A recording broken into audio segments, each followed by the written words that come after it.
Hello, hello. Good evening, everyone. Thank you very much for coming along to the World Cup warm-up show. 48 hours away now. That's close, isn't it? 48 hours until the opening ceremony. Who knows what we're going to see during that opening ceremony? Yeah, I've never seen a live stream by this guy before. Should be fun. I haven't done one in about 2 years. I think the last ones I did was at the Euros. Yeah, I think that's right. The last ones was either when I was out there or when I got back. One or the other. But yeah, good to be back. Welcome to the warm-up show. How are we all feeling about the impending FIFA World Cup 2026 in the US, Canada and Mexico? It's already interesting, I think, because in terms of the build-up to the World Cup, I don't think we've ever seen one quite like this before. So much pessimism.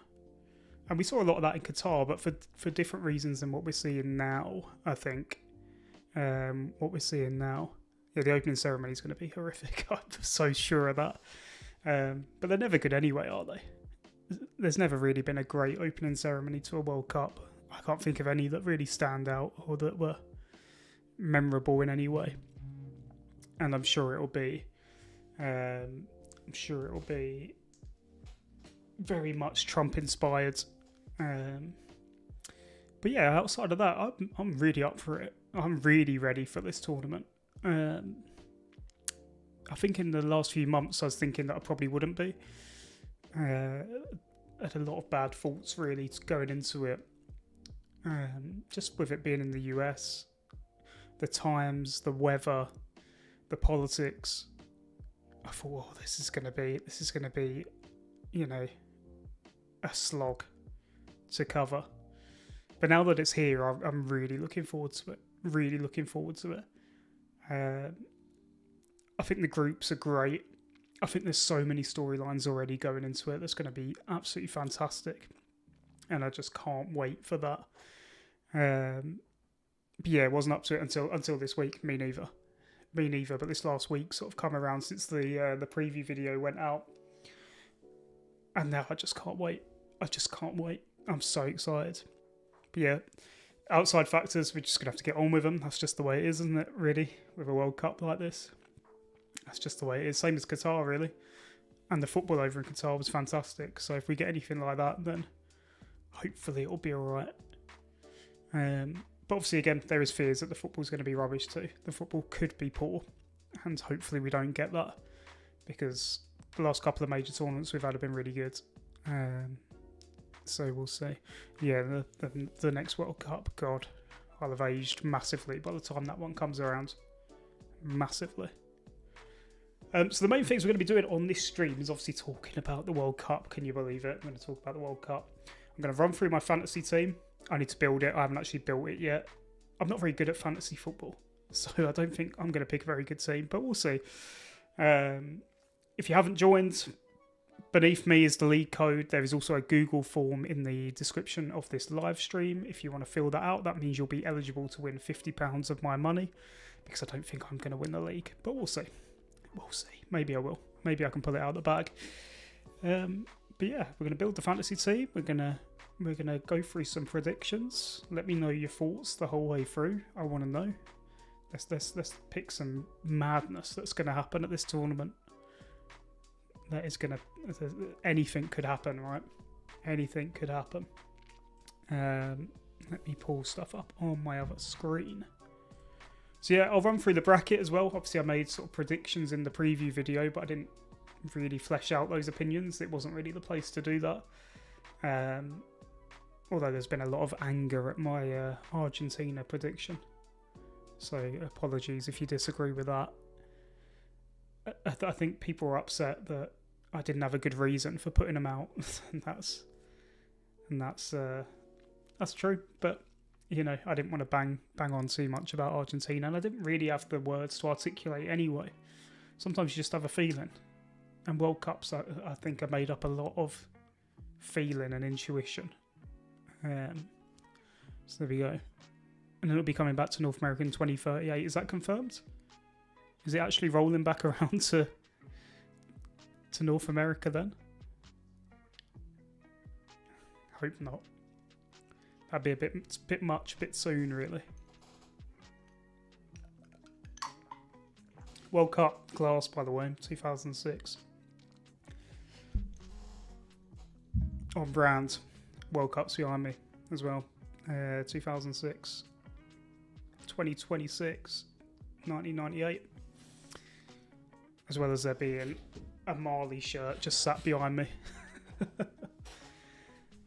So if you don't like the German shirt, I can always swap into the Marley shirt at a later point. But tell you what, let's run straight into the fantasy. Like I say, if you want to join, the league code is on screen. It's going to stay on screen the whole time.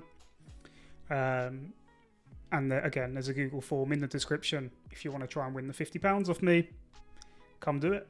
Come do it. Come take my money. It's what it's there for. So there we go. CONCACAF and Oceania will be the only eligible federations, I believe, unless FIFA changed the rules. I mean, there's a lot of precedent for them to change the rules. They do that a lot. But yeah, I don't know. Oceania would be somewhat cool, I suppose. I mean, it wouldn't be Australia, would it, if we're counting that as Asia? Because they competed with Saudi Arabia, didn't they, for 2034? And I don't think New Zealand have got it to be able to do it. Got enough. I haven't got the finances to be able to do that. Can't see them going back to America in 2038 for they will go with a traditional country to try and dampen the criticism of the Saudi tournament. I mean, it's happening. They did Qatar, and Qatar was a success, really, because the football was good. And that's really what wins out overall, isn't it? I may be heading to Saudi Arabia in January, by the way, for the Asian Cup. I know that won't necessarily be loved by everyone as a decision, but that's sort of what the channel is, really. And you have to deal with the pitfalls of where these tournaments are placed. Not sure FIFA cares about criticism, but we can only hope. No, they care about money, first and foremost, 100%. There's no point pretending otherwise. See the UK getting 2038 as a diversion tactic. One of my hot takes, and I don't think this is a positive. I don't think people would agree with this really. Is I think it's absolutely ludicrous that the Euros in 2 years' time is being hosted by England, Scotland, Wales, and Ireland. I really don't understand. I think it should either be Scotland, Ireland, and Wales hosting together. That's fine, or England hosting on its own. England does not need to share a tournament with 3 other countries. I don't get that. And for the similar reason of Italy, Turkey in 2032. They're both big enough to host it on their own. I don't see the point in grouping them together like that. For the World Cup, I think it makes a bit more sense because the tournaments are larger. There's more games and that makes more sense. But you don't need that amount of venues for such few amount of games, I think. I don't think that's very popular, but yeah, that's always what I thought.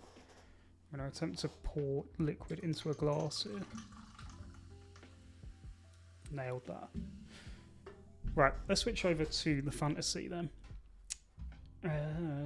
Transition. There we go. Now there's already a team laid out on screen. Gonna be honest, that's not the team I'm going with. I did just sort of auto-fill with the cheapest players I could find. Half of these players, in fact that's being generous, I'd say I know next to none of these players. Except maybe Selic. Maybe this guy at Saudi Arabia is a good young player.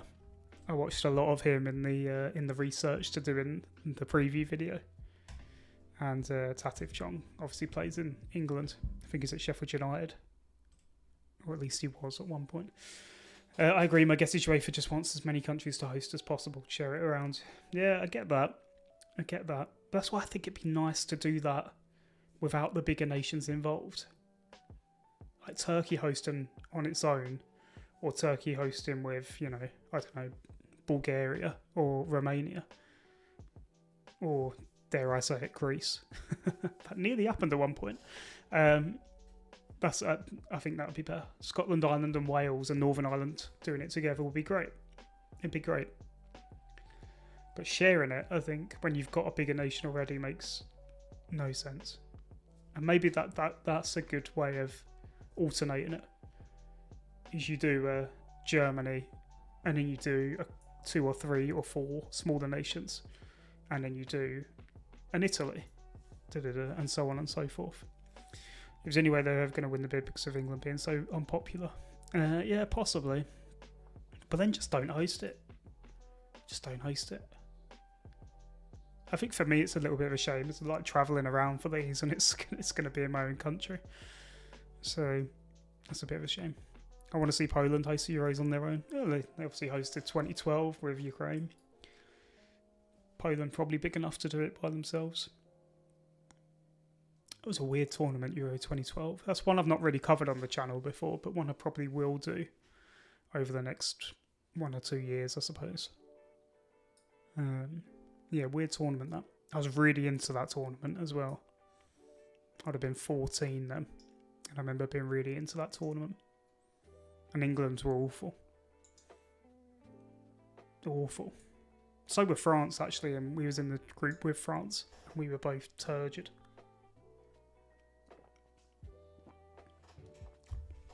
Right, let's start clearing some of these players. Let's transfer out the team.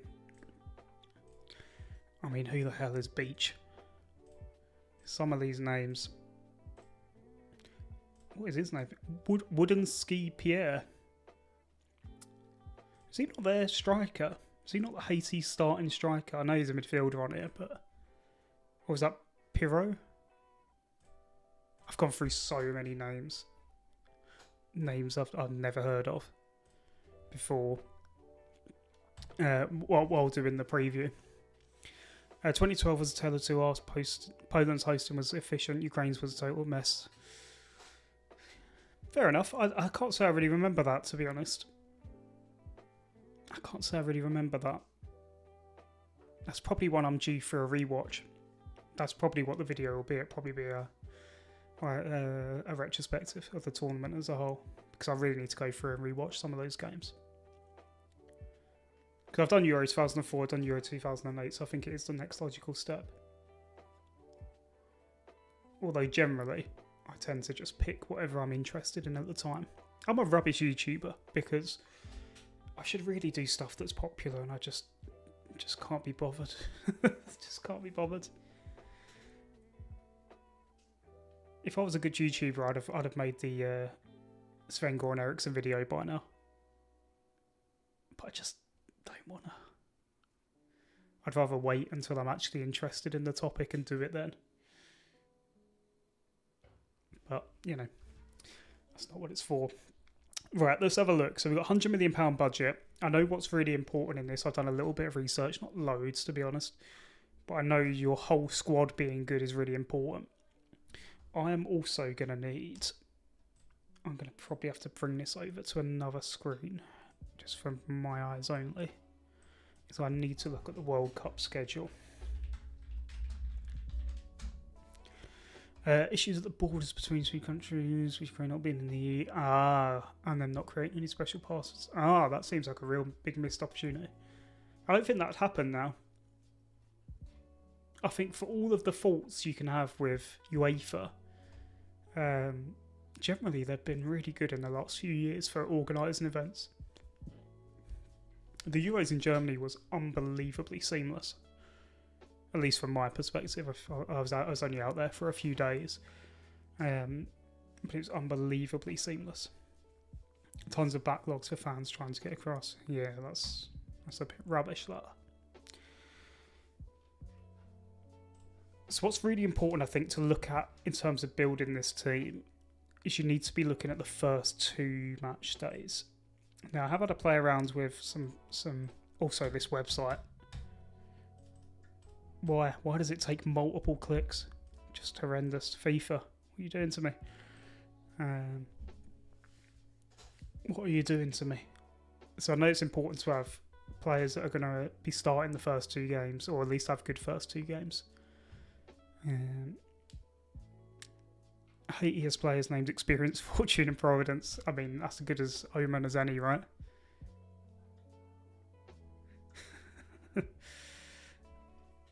Haiti are going to be very interested, aren't they? I don't know how much people have watched of Haiti and qualifying and things like that, but they are mad. They are one of the most crazy teams you're going to see. I promise you that. DB, meanwhile, yeah, Deutsches Bahn. Jesus Christ. What a horrendous rail company. And completely goes against the what people believe about Germany, right? It's so efficient, so efficient. But you won't find a rail company worse than DB in Europe, I'm sure of it. Right, let me bring up... I just need a World Cup schedule. Please. I am terribly out of sync with doing lives as well. Right, so looking at the opening matches, so we want a sort by price on goalkeepers. So Brazil opening against Morocco, and you can probably see Morocco scoring, so I wouldn't want to touch them early doors. Argentina is decent. Thank you for the subscribe to the channel. I'm amazed that actually worked. That scared the life out of me, I'm not going to lie. I have no idea what the name was. I think it was Welsh something. I'm so sorry. First live in 2 years. But thank you for subscribing. I'm amazed that worked. Absolutely amazed that worked. Do Haiti have players called 0.0 goals and grouped? Oh, that's sad. They're not even a debutant, Haiti. They're a good team. Good team. So yeah, Argentina's an option because I'm sort of when I'm looking at this fantasy team, I'm looking at it as in 2 halves. So the goalkeeper and defence, I'm thinking who's going to get clean sheets, and midfield and attackers, who's going to get goals. So the teams that have got matches against teams that I think are unlikely to score are going to be big. So Argentina with Algeria and Austria. Algeria, by the way, the team I spoke about for the least amount of time in the preview video. Don't know if that's interesting to anyone else, but it was interesting to me. I think that's because they qualify quite often and there wasn't really a lot to say. Spain have obviously got 2 banker fixtures and they're probably going to score a lot of goals. In fact, you know what? It's my team. I'll build it how I want. I want to go and get a Yarzabal straight off the back. 8.1. He's had a bit of market movement. He's going in. Right, I'm going to try and do it in order, but I might get carried away a little bit. Elsewhere, see what's really interesting with, and I've looked through this already, is the German goalkeepers. So we've got Neuer, Nubel, and Baumann. I'm pretty sure Baumann's going to play, right? I think if I look across on here, proper seeing behind the curtain here, I tell you, for the lucky few of you that are here. Yeah, I've got Baumann down as starting. And yet he's the cheapest rated keeper. Now, there's a good chance I'm wrong, but I don't think I'm wrong. Did a lot of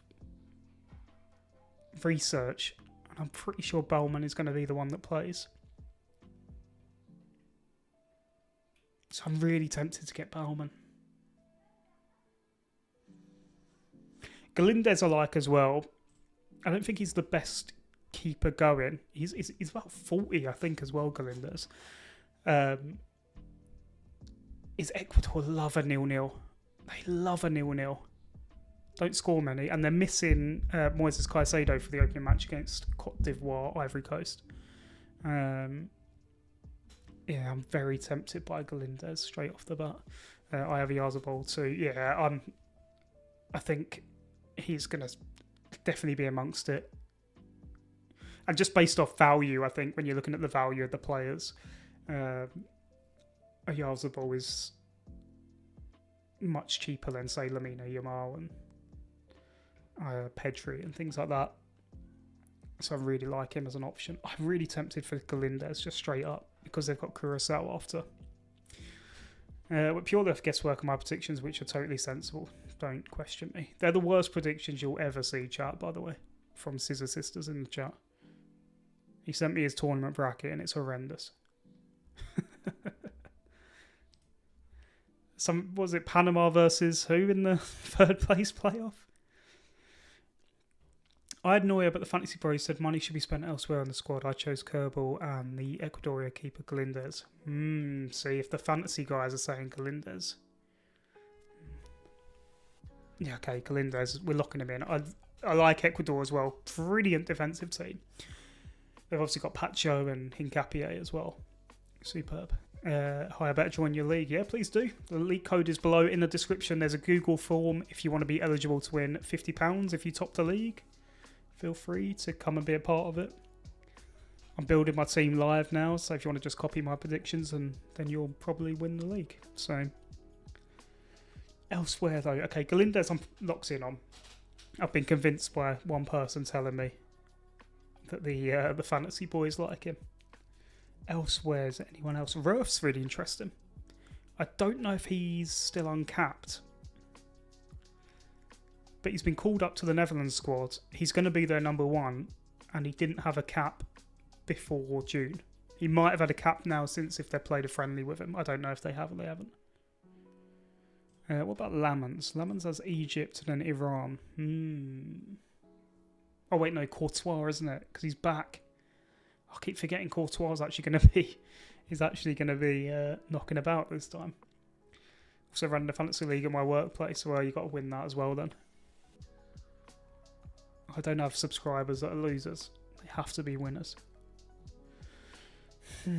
Yeah, I don't want to spend near 5 million on a goalie, to be honest.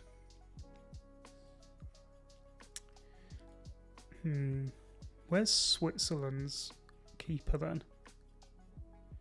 Ochoa would be something, wouldn't he? He's not going to be playing. Unless they get really desperate. Right, where's Switzerland? Kerbal's 4.7. Wow. 4.7 is high. A decent low selection though. You get extra points, or at least an extra point, I think, if you have a player that does well that's not selected by, is it less than 10%? I really don't know the rules. Oh, Kerbal is, okay. He's on the back burner. He might be in it. He could be in it. Is there anyone else under, say, 4.5 that's of interest? Oh, I could gamble on Bauman.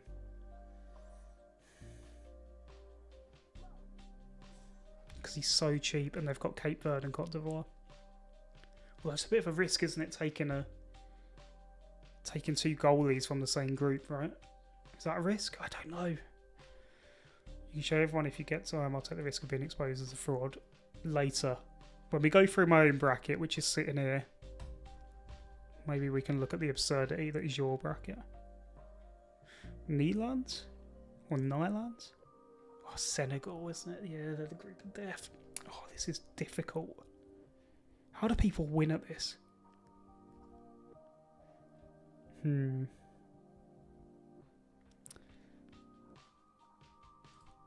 does Kim have? Oh, they're not going to keep a clean sheet, are they? You may like Vargas. Is that a goalkeeper?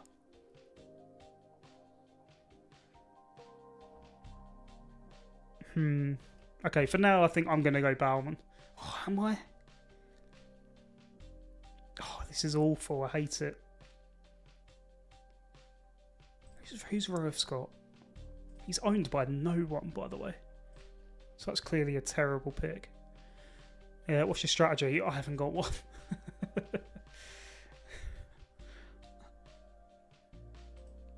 Just hope my ball knowledge and the fact that I've probably done more research on every nation than 99% of people watching the World Cup this summer might pay off, but clearly not because I can't even get past my goalkeeper.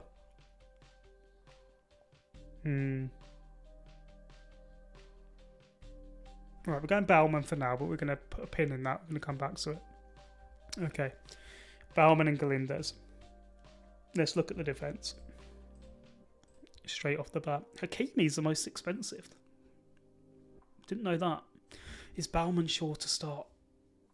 I would have said before I looked at this, yes, Bauman is going to start at this World Cup.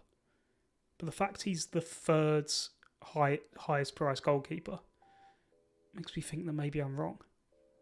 Neuer's only just come back into the fold, right? A new belt? No. Someone go and open a copy of World Soccer magazine and tell me what they say. Alright, defence-wise. So who are we thinking? Possibly... Getting a Spanish defender's not the worst. How much is, say, Cucurella? Ooh. Okay. Kubasi's quite low as well. Is it worth forming a cheap bench and building from there? No. See, I think, and again, I've done very limited research. I think the play is to build a really evenly matched team because you can make, you can bring your subs on in the middle of the game week. I think that's the play, but I don't know. So Cucurella, okay. Yeah, I want him. I know I want him. Did that bring everyone? Okay. This website is awful, by the way. I'm not mad on getting a German defender if I'm going to go with a German goalie, at least for the time being. England defender could be a player, but I don't think so. I'm pretty sure we'll concede early doors.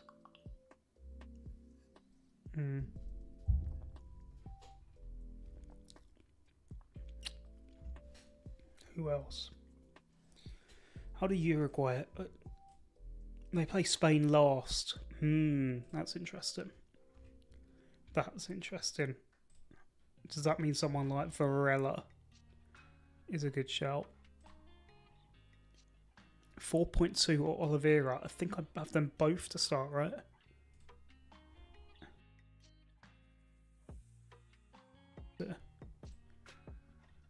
Varela, Oliveira, Jimenez and Araujo.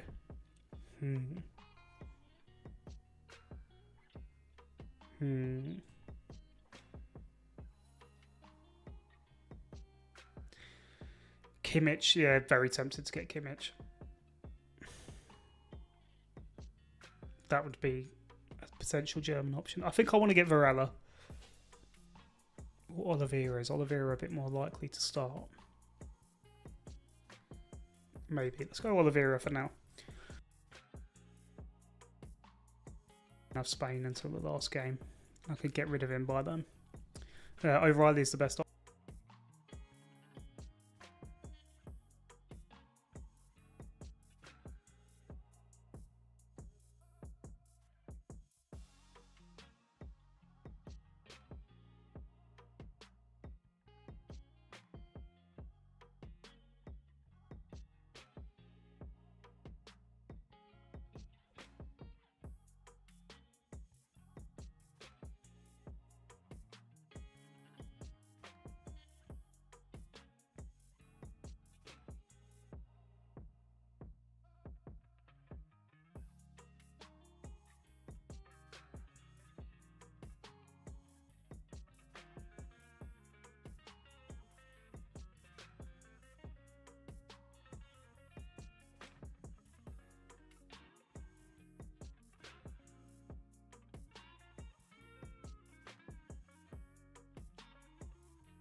Hello?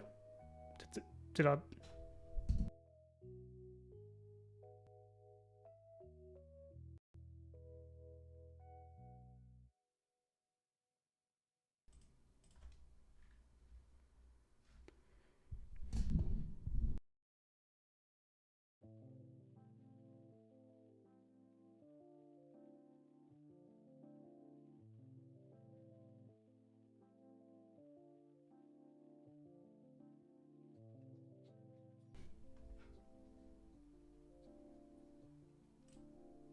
Let me just swap over screen.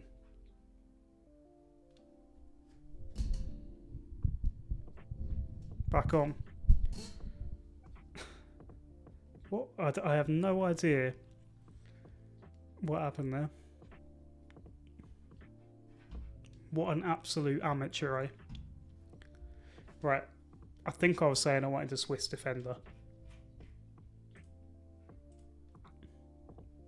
And it may be you, Silvan. 1.4 and they've got Qatar and Bosnia. Everyone's been telling me in the YouTube comments that Qatar are awful as well.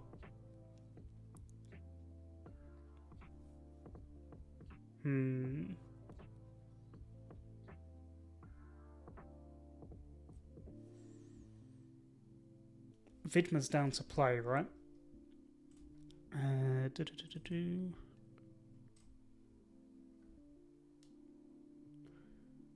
Yes.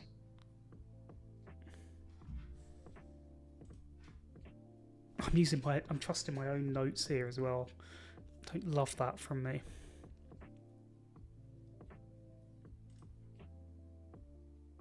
How does that look as a goalkeeper defence combo? So I've got 58 million left. That's not too bad, is it? As a goalkeeper defence. How many people have Gabriel? Quite a few. Kukureya's quite a few. I'm trying not... Oliveira's no one. I think that's quite good for it.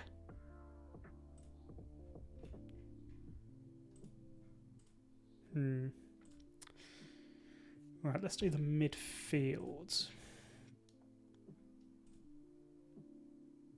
Okay. Salah at 10 million is crazy, by the way. That is crazy.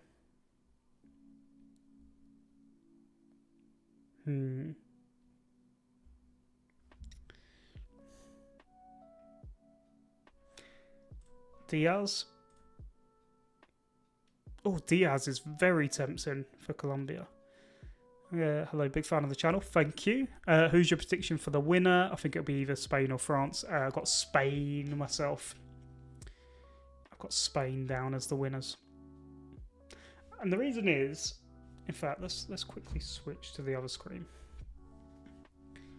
Is I think Spain have the least problems of any nation. I think often World Cups are sort of survival processes, and that's how a lot of teams end up winning, is they can just outlast teams, right? And I think that's going to be so true at this World Cup, in the heat and with the number of matches. And I think Spain have the least amount of problems going into the tournament, or the least amount of issues that can't be overcome, personally. I think they keep the ball really well, which means they're not going to be running around as much as the opposition. They're not going to expend as much energy. They keep the ball well. They have good transition players. They have a different types of profiles within the squads. Good blend of mix of youth and experience. And they've already got tournament pedigree by winning the Euros. So, yeah, Spain for me. But I also see France as a contender 100%. That would not surprise me at all. So yeah, Luis Diaz I think is going to be going in.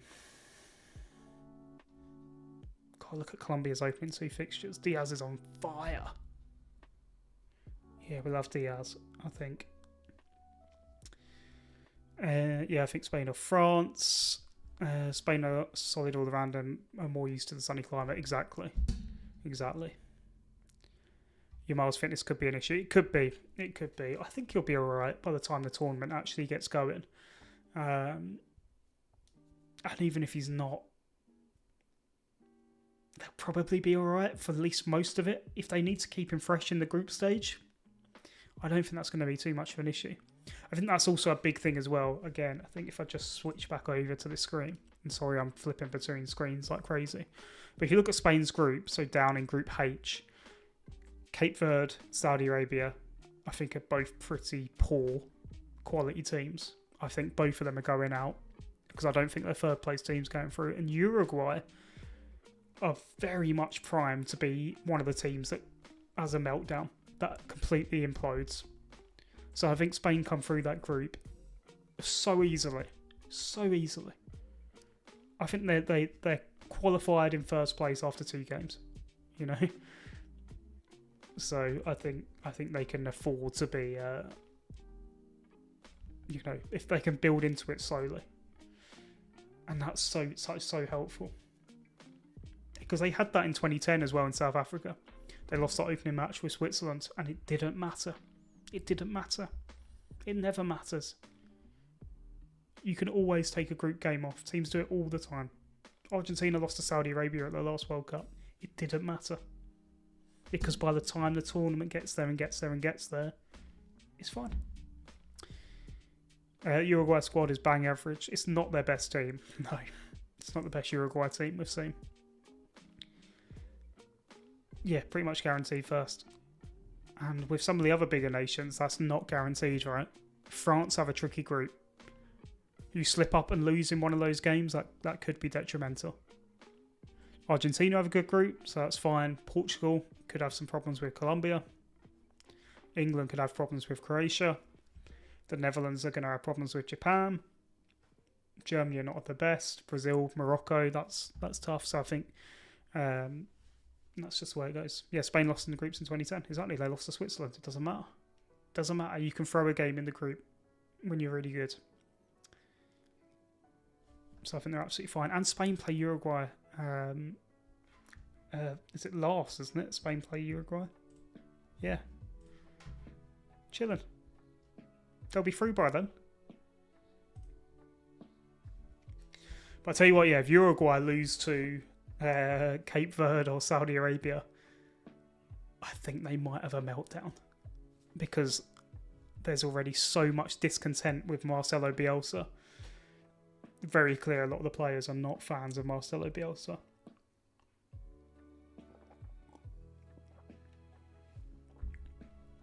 Alright, let's pick this damn team. Musiala's a tempting option. I would say that. Again though, if he's fit.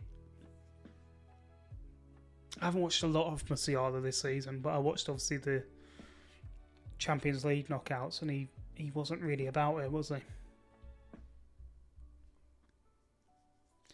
I see Jordan beating a heavily rotated Argentina to get through the group in second. Who'll already be through. Could happen, yeah. Would love that for Jordan. It's really sad, Jordan, because they have a genuinely quite devastating attacking line, but one of the players is injured, and Olwan, is it Olwan? The striker is majorly unfit. So I think that's really going to scupper any chances really for Jordan. I personally don't see them getting through that group. But I think if they had all of those two available in their front three, I think they could have caused some problems, especially with Algeria in the group, who I don't think are any great shakes this time around. They were pretty average at AFCON. So yeah.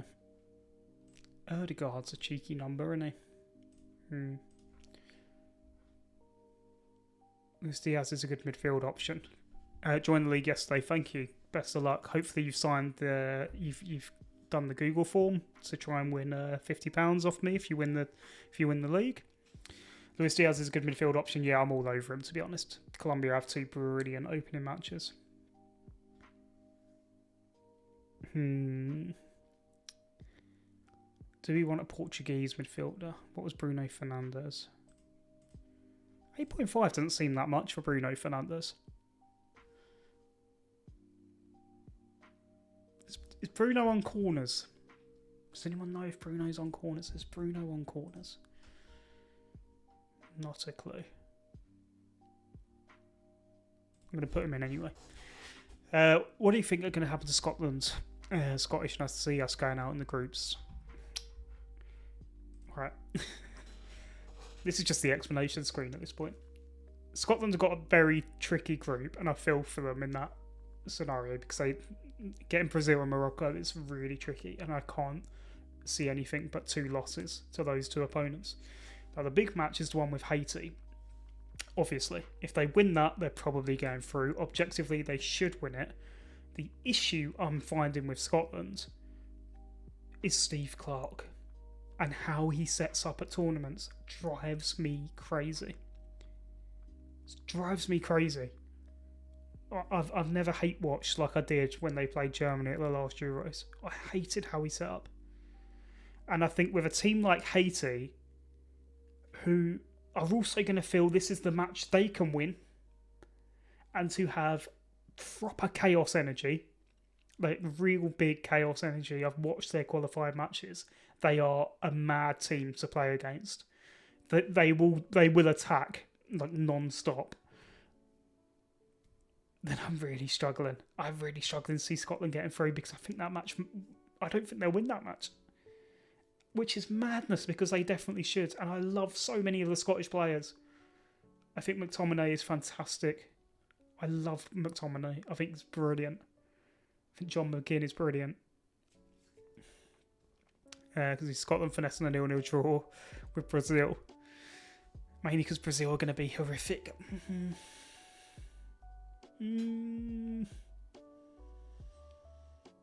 Ancelotti's really a manager. And I think what's also been a little bit forgot is not only is Ancelotti a really good manager, and everyone knows that, Ancelotti is I nearly swore that. Ancelotti is an amazing tournament manager. One of the best ever when it comes to tournaments. So that's partially why I have Brazil doing quite well. Should have sacked him off the Euros, I think. Yeah, agreed. I know a lot of Scottish fans really like him, and I know what he's done. I'm not unaware of what Steve Clarke has done for Scotland. I know they wasn't qualifying for tournaments before him. I know they wasn't doing that. And he's obviously, this is the 3rd one now. But the way he sets up is infuriating. I get you're Scotland, you're a smaller nation, but you're not, you know, who are we looking at here? Jordan. You're not Jordan, you're not Panama. You're not Cape Verde, you're not Curacao. You have certainly a lot to offer at a tournament. You have good players who play in good leagues. You know. And I think it's absolutely absurd that I'm going into this tournament saying that I don't even see you having a chance against Morocco. But that's genuinely what I think. That drives me mad. Group and climate is going to be tough for them. Thank you very much for the subscription to the channel. I genuinely can't believe that works. I never in a million years thought that would happen. It's also scaring the life out of me every time it happens. But thank you so much for the subscribe. That's really kind. But yeah, the group and climate's tough for them. Definitely. Definitely. Same for England. But even so, should still be doing better. Right. Where were we with this?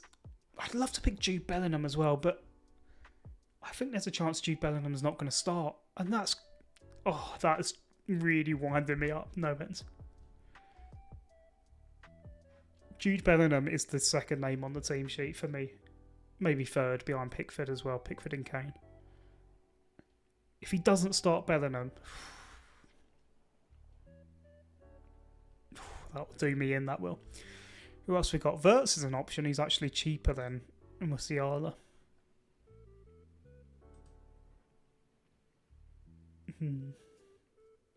Germany are always an interesting one, aren't they? Could go Neymar. Could also not, because why would you pick Neymar? Kenan Yildiz is interesting. I like Paraguay though quite a lot, as we saw from the video. He's a good price though, Kenan Yildiz. Same as Arda Güler. Ardagula's going to be on. Ardagula's going to be on set pieces, though. No, surely Ardagula's on set pieces. Surely. Does anyone back me up on that? Anyone? Still waiting for your AFCON rant. I'd love to have made it at the time. Crazy that.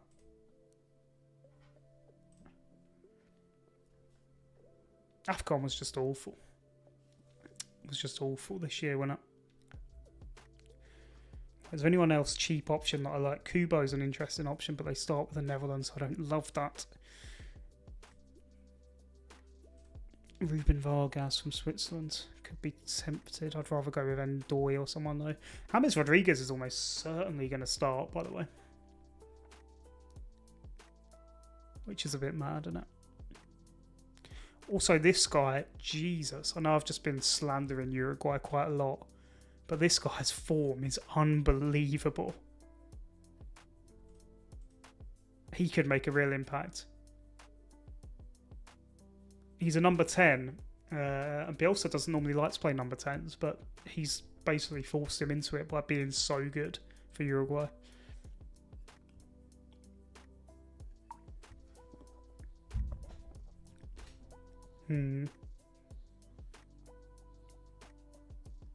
Okay, I think we're getting a bit too far down the list now. I need another good midfield option.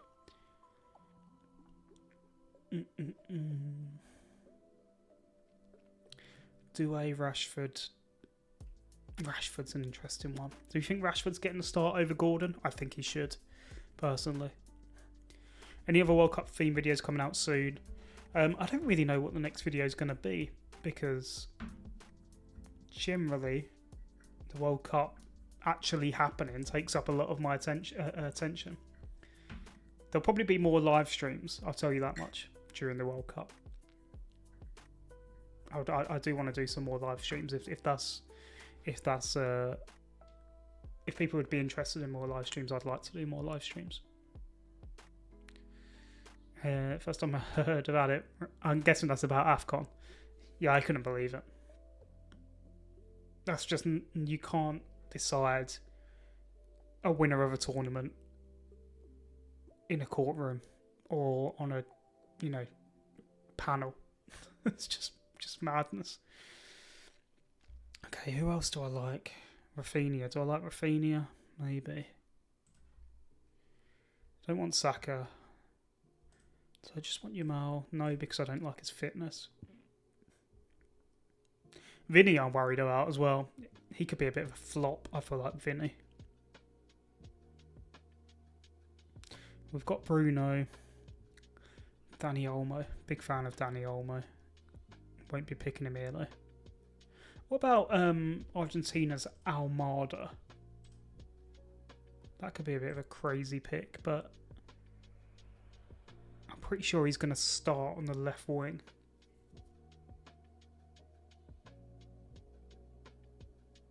Or you go McAllister. No, you go Almada over that. Let's go Almada. That could be a bit of a budget option, I think. Does anyone own Almada as well?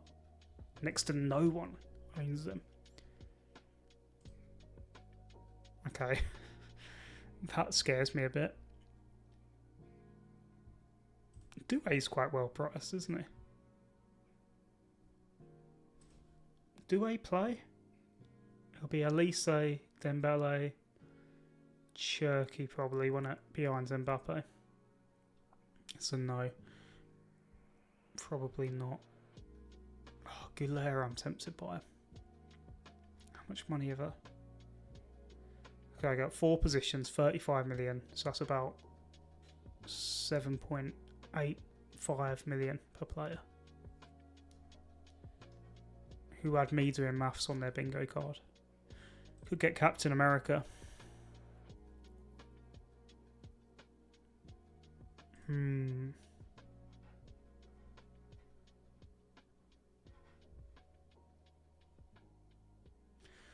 Is that the Turkish winger you're on about?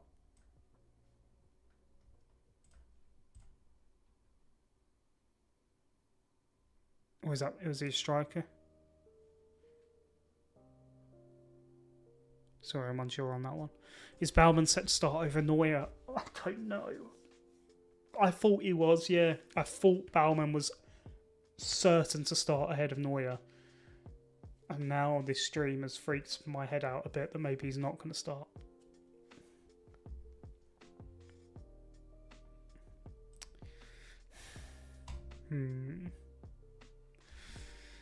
Have you ever been to a World Cup live before? And if not, do you have any plans to attend in the future? No. Never been to one. Would love to. I thought I was almost certain to be going to this World Cup. And then the prices of things just went out of control. And I've had quite a... behind the curtain a little bit in terms of my personal life. I've had a lot of big expenditure I've had to make over the last year that made it impossible, which is a shame. Sort of, because I think the cost being that high means I don't really have any FOMO this time around, because it would have been a waste of money, I think, at that price. But in future, certainly, with the World Cup being in Spain, Portugal, Morocco next time around, I certainly hope I'll be there. I'll definitely be there in some capacity, even if it's just fan zones, but you know, hopefully a match too, since it's in Europe. That shouldn't be an issue. So yeah, fingers crossed, 2030. And there's plenty of tournaments before then I'd like to attend anyway.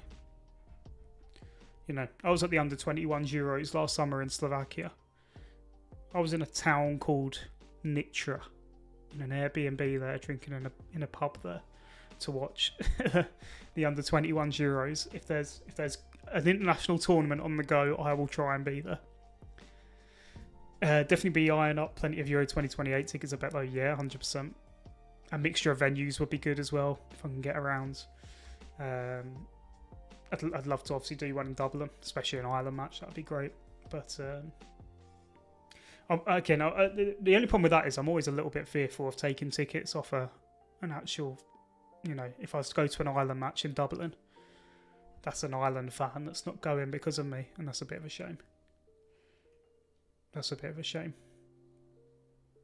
I'm not going to turn into Fogden, by the way. That's not going to happen. That's cool. How was the under-21 Euros? Good atmosphere. Yeah, good atmosphere.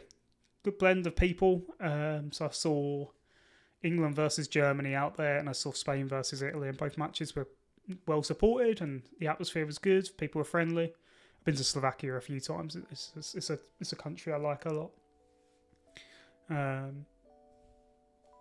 So, yeah, really cool. Really cool. Would have been maybe a little bit better if they advertised it a bit better, I think. If there was a bit more stuff going on around the venues, that would have been cool. But, you know, those things cost money, and I don't know if that would have been, you know, viable financially.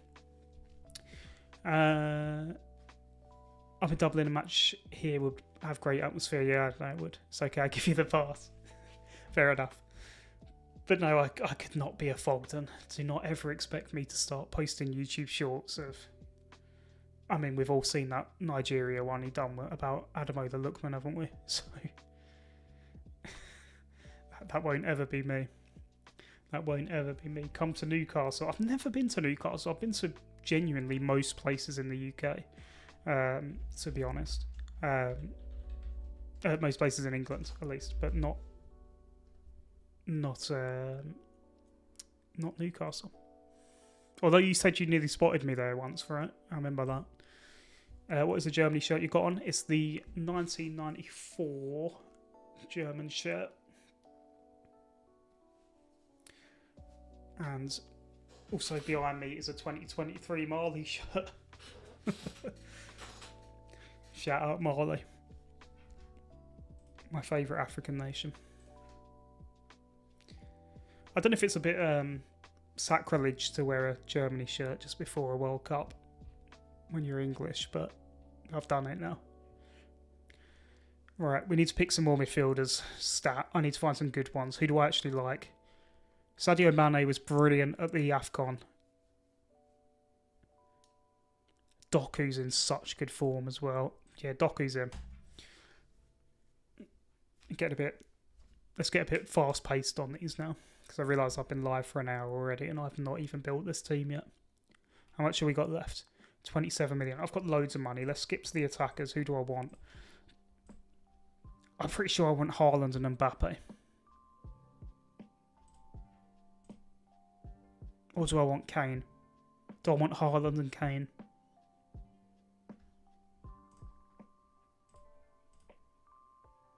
Is that the play?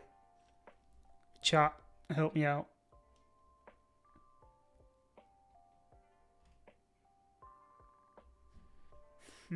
Kane scores some corners. Scored one against Tunisia in 2018 from a corner. Yeah, I think I want Kane, don't I? I want Harry Kane. Alright, last midfielders. What have we got? 6.9. 6.9 million. Haaland and Kane. Yeah, you're right. I want Haaland and Kane. Oh, Pedri would have been nice, wouldn't he? Would have been nice. One of the England games in 28 will be in Newcastle if they win the group. I'm amazed you know that already. That's the type of thing I might know. I went with Mbappe. Yeah. It's Mbappe in the number 9 though, isn't it? That's what does me in about Kylian. If he was playing left wing, then I'd be all over Mbappe, but he's playing number 9, and I think he's always better when he's got Olivier Giroud or Benzema or Gignac in the number 9.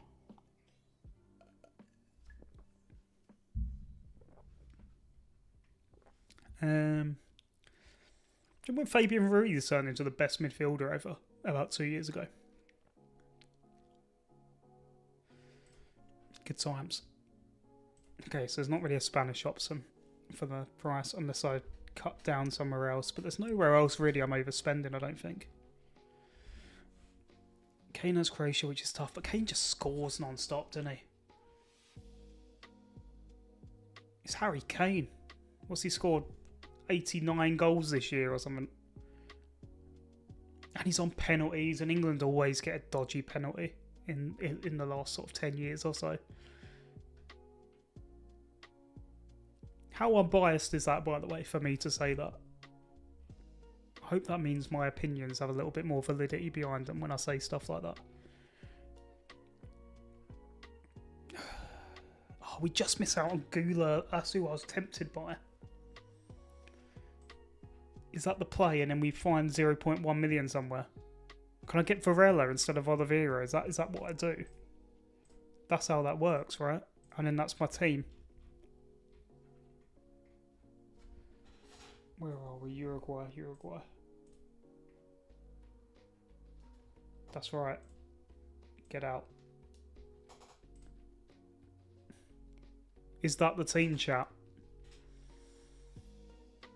Is that the team? Let me know if that is the team. I'm going to leave that up for a minute or so. Let me know. Is that the team? I'm asking like you're not in competition with me. Again, for anyone that doesn't know, Fantasy World Cup League code is below on the screen. Also, there's a Google form in the description if you want to try and win. If you win the league, you'll win £50 off me. As long as you do that Google form, because otherwise I literally cannot contact you. The play is probably Kane and Haaland in the groups, and then ditch Kane in the knockouts for Mbappe. Yeah, I like your thinking. England will play Newcastle in the round of 16 if they top their group, then Wembley I'm guessing you mean every game for the rest. Ah, okay. I haven't been to an England game in a long time. Looking strong, yeah, that looks pretty solid. Okay, right, you're gassing me up. Obviously, the big risk is obviously Bauman, isn't it? Right, can I just save that first of all? Right, then I'm right in thinking, and you can tell me if I'm wrong, I need to put the players in order of when they're going to play, right? So the players that start the tournament earliest, they should be in my starting 11. So I need to take Kane out to start, right?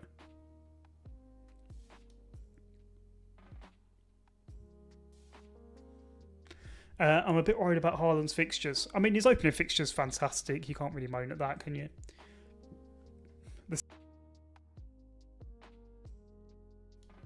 Actually, I'm not going to say that. Senegal do have a decent defence. But, again, Haaland's still likely to just sit on the goal line and nod one in.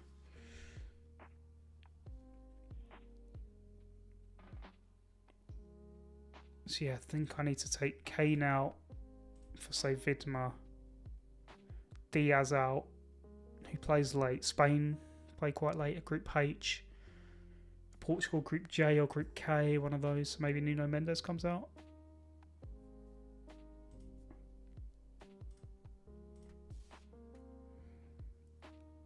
So is that the play? No Panama players, outrageous. I had quite a lot to say on Panama, I thought, in the video, in the preview.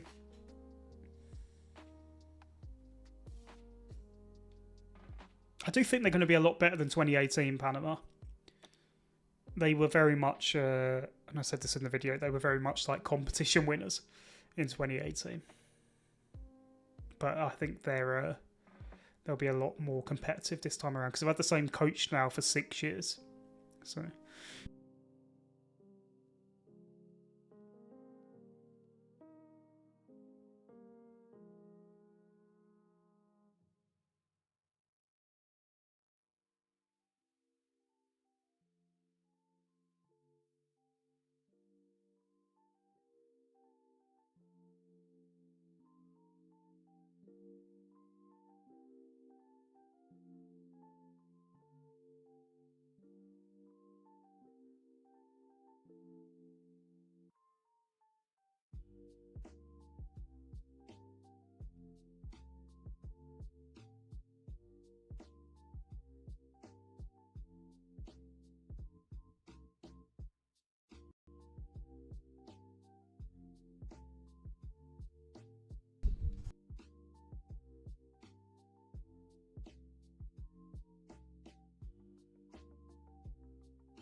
Right. So it's the lead, I think. I couldn't be doing any less to this cable if I tried, so apologies again on that. It must be the lead, so yeah, my bad. Yeah, again, so on the captain front, who am I captaining? Just anyone in my starting 11? And then I can maybe switch it for Kane or Bruno later? Or does it need to be someone that starts playing really early? I think we're going to get a new top scorer as Messi's on 13, Mbappe on 12, and the record is closer on 16. I'd quite like to do a video on Miroslav Klose. I've done player ones before and they don't normally go down very well though. But that's never stopped me before.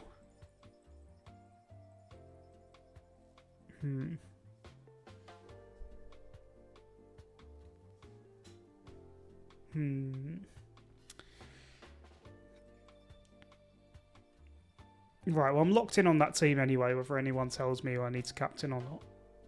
For now, we'll open up captain with Diaz, maybe? Haaland as vice. Does that make sense, or is that an awful play?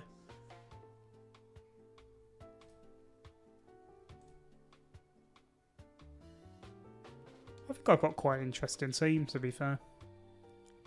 I've got a few players that are obviously really well picked, but I'm actually quite happy with that.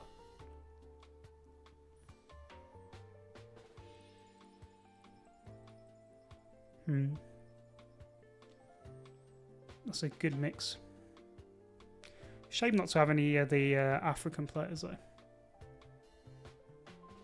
There's probably some value in the market for a few of the African players. And the problem is Morocco's such bad value. It's the complete opposite end of the spectrum.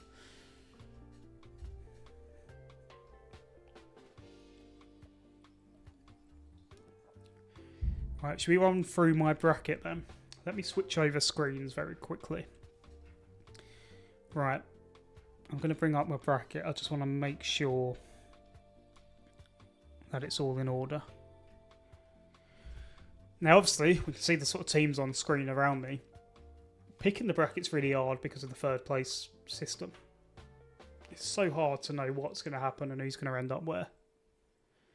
It's so hard. How many are in the league? I think it's about 55, 60 at this point. It's actually been decently received. I've been really happy. It's always really nerve-wracking to do, or at least it is for me, to do sort of new things like that, because there's always a chance you're going to set up like a league or something and then no one joins and it's really embarrassing. So, but yeah, so it's been nicely received. So thanks to everyone who's joined and is being a part of it. And I put some money on the line for it, so hopefully I've done my bit. But yeah, with the sort of teams around, I think doing a bracket's so tricky. So tricky. Because predicting who that third place team is impossible. Impossible, right? The third place thing is terrible. It's just annoying more than anything. A lot of people just straight up dislike it, and I get that. I think that's a fair reaction. But generally, I think it's not changed the football too much. I think the Euros has been really good. The last 2 Euros have been good to watch. More so 2020 than 2024. And AFCON 2023 was excellent because of the third place rule. Fan zone in Newcastle for 28 is going to be something else. Yeah, I'm sure it'll be good fun. I've got a few Geordie friends, so I'm sure I can make that happen. Right, let's flick over then. Let's do the bracket.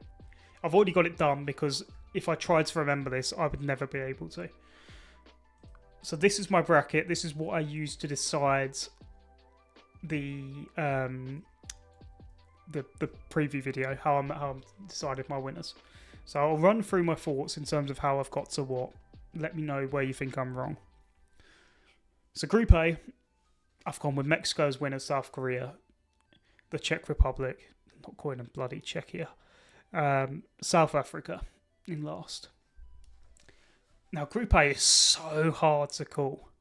So hard to call.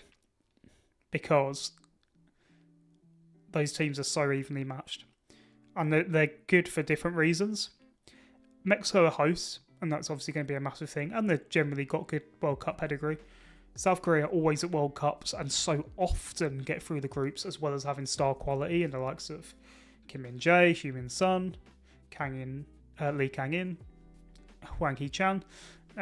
So they're good. Czech Republic are tall. They are tall. They scored more goals from set pieces than anyone else in UEFA qualifying. That's going to be a good thing to have. And South Africa have a lot of transitional strength on their wings, which is where Mexico really struggle. I think the third place thing makes it more suspenseful. Yeah, I think it can do. I don't think it's like necessarily inherently bad. I think for sporting integrity, it's a little bit of a, not great. I'm going to end up swearing eventually because I keep going to. So I think objectively bad, but sometimes it's good. And I think that's a fine position to take. I think you can think something is a bad idea, but still enjoy the results. Like, let's take the UEFA Super... not the UEFA. The European Super League that nearly happened. Like, that was bad for football. I think most people agree with that. Bad objectively. But if the matches have been good, the matches are still good. Whether it's a good idea or whether it's a bad idea. You still think Argentina to be out early on? Yes. We'll get to that. I'll definitely talk through that. Euro 2024 was an awful tournament.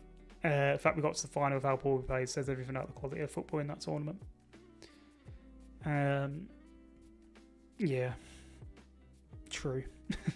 Canada bottom of the group is crazy, not going to lie. Yeah, I'll get to that as well. Can Brazil play well? Yes, Brazil can play well. Of course they can. I have a lot of hope for Brazil. I have permission to say... I don't really swear on the channel though, so Be weird to start doing it.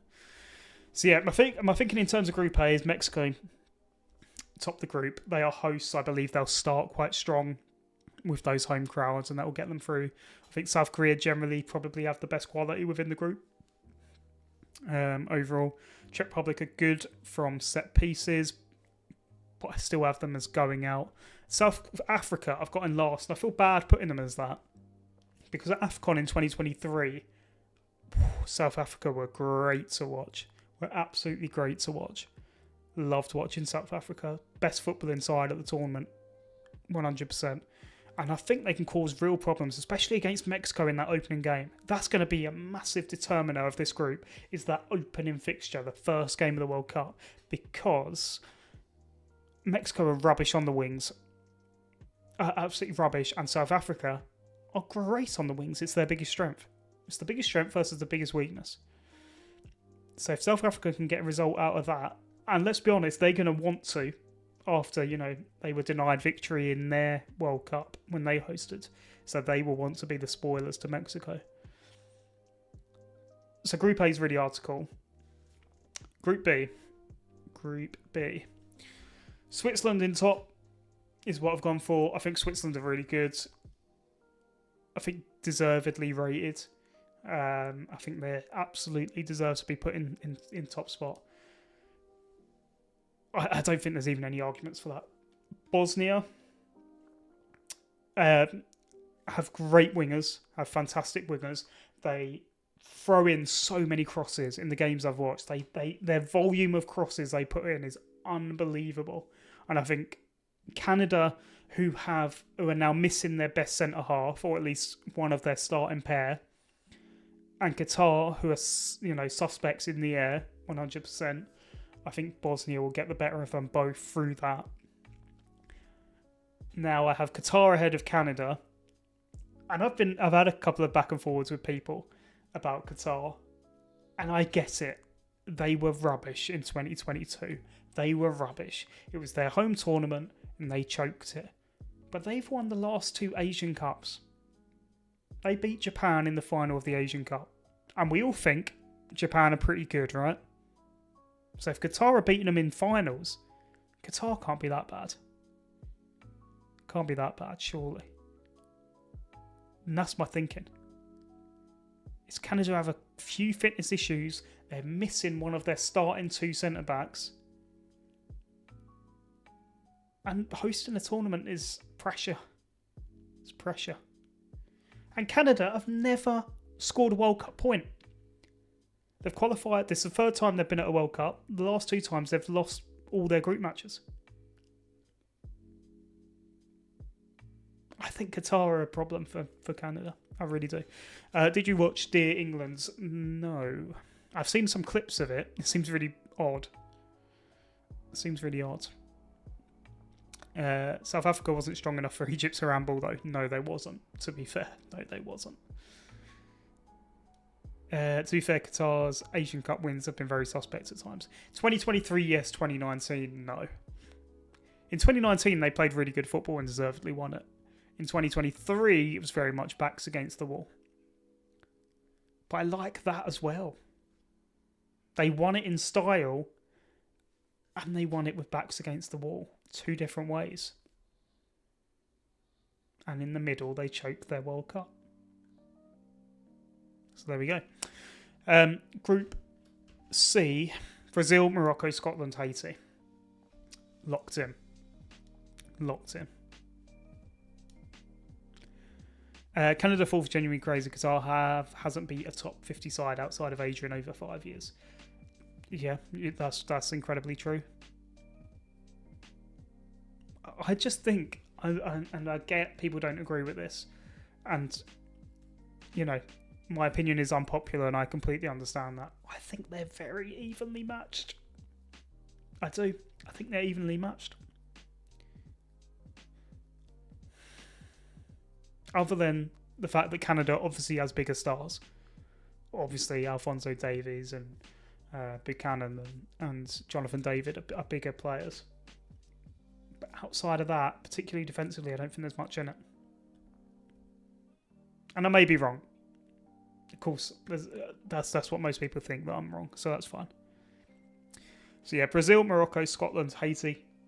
We touched on Scotland earlier, and my fear of Steve Clarke.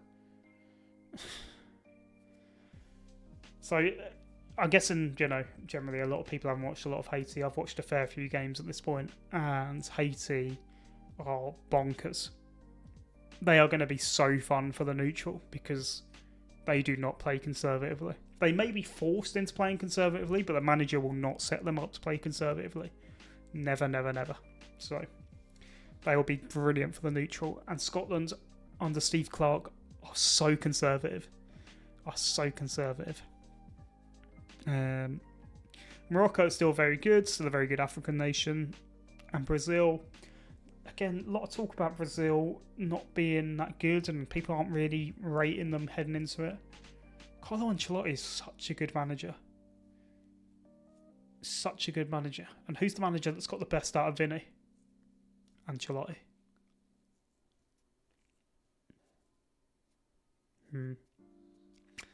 Guess how many stadiums Korea and Japan had in 2002? Bear in mind at the time they generally had between 8 and 12 usually. I'm going to guess it was... Okay, do I think it's low or high?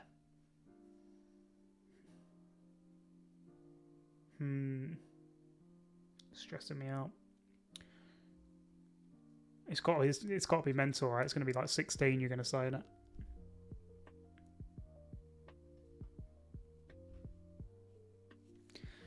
So Group D.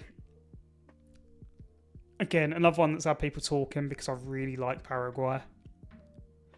So yeah, we've got Turkey, Paraguay, USA, and then Australia. Australia dead last. I don't think that's too controversial. We're all in agreement that Australia are pretty rubbish. And this is probably the worst Australian team in my lifetime. USA, with Captain America and Pochettino in charge, should be really good. But again, this is such a hard group.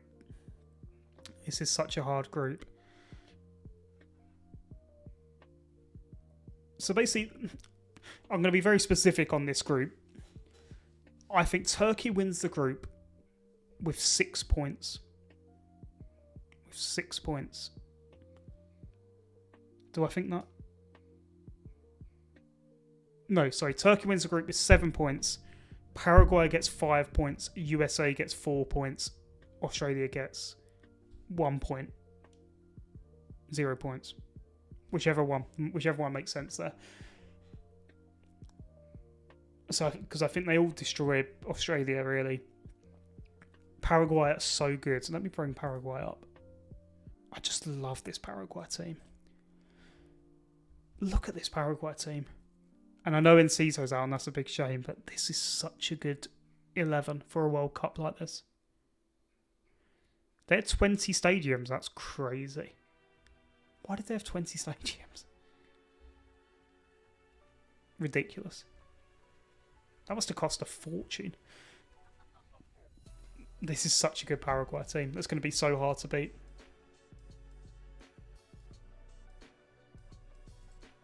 Where are we? Bracket. Australia have definitely improved since 2022. Do you think? They reached the last 16 at the last World Cup. They pushed Argentina like all the way in that match as well. And they have no striker and they don't score goals.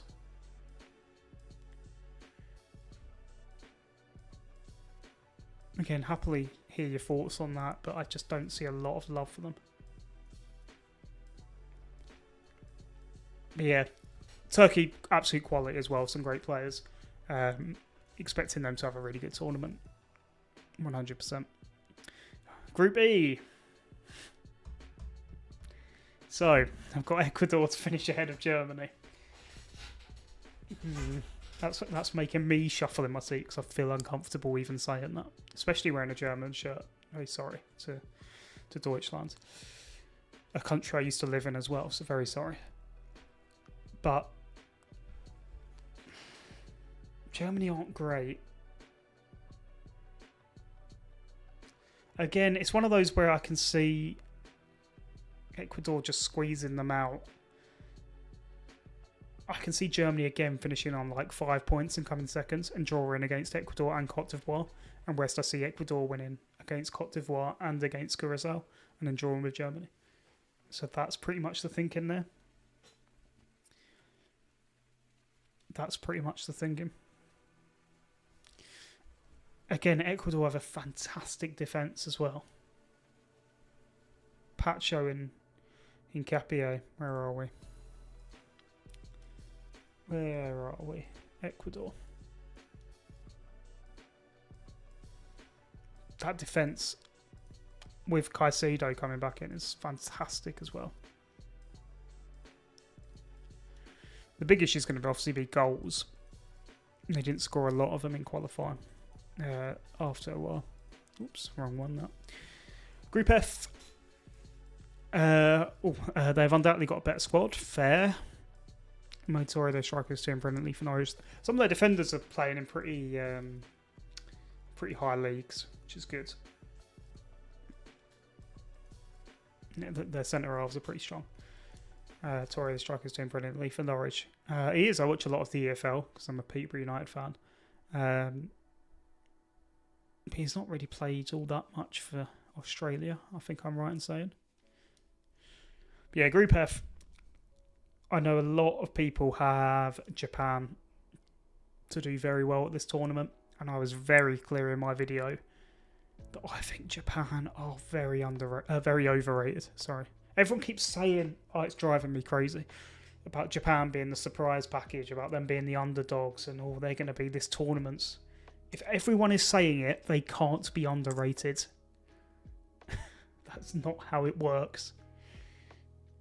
You can't be underrated and be scoring, and be in everyone's dream team. Sorry. So yeah, I just think the Netherlands are better. They have really good midfield, really, really solid midfield. The Netherlands, and they'll keep the ball well. And they just have better quality than Japan. And I think people are overlooking the fact that Mitoma's injured, and that's a massive loss. Massive loss for Japan. Constant rotation from Popovic has hurt them in recent friendlies. Fair. I've watched a couple of sort of recent matches, and I know there's been a lot of chopping and changing. So, but okay, fair enough. Do you think Australia are going to get through the group? Neither country wanted to be seen as the junior parties they built, so they managed to grandstand each other. Wow, fair enough. Interesting. But yeah, outside of that, Sweden are just better than Tunisia, I think. Tunisia again were pretty meh at AFCON. So yeah, Sweden with their strike force. Victor Gyökeres comes into the tournament in really good form. And Graham Potter's gotten them on good momentum. That's always good coming into a tournament. Once people call you a dark horse, you're not anymore. Right? Like, once it's non-stop, like, Japan are the surprise package. Then they're not the surprise, are they? Who's going to be surprised when everyone's been saying it? Oh, it's driving me mad. And I just don't think people understand what Japan are. They're not a team that dominates matches. They're very good in spells. Very good in spells. They're not that. I don't, but I definitely think they have an upset in them. Group C is very even overall. Fair enough.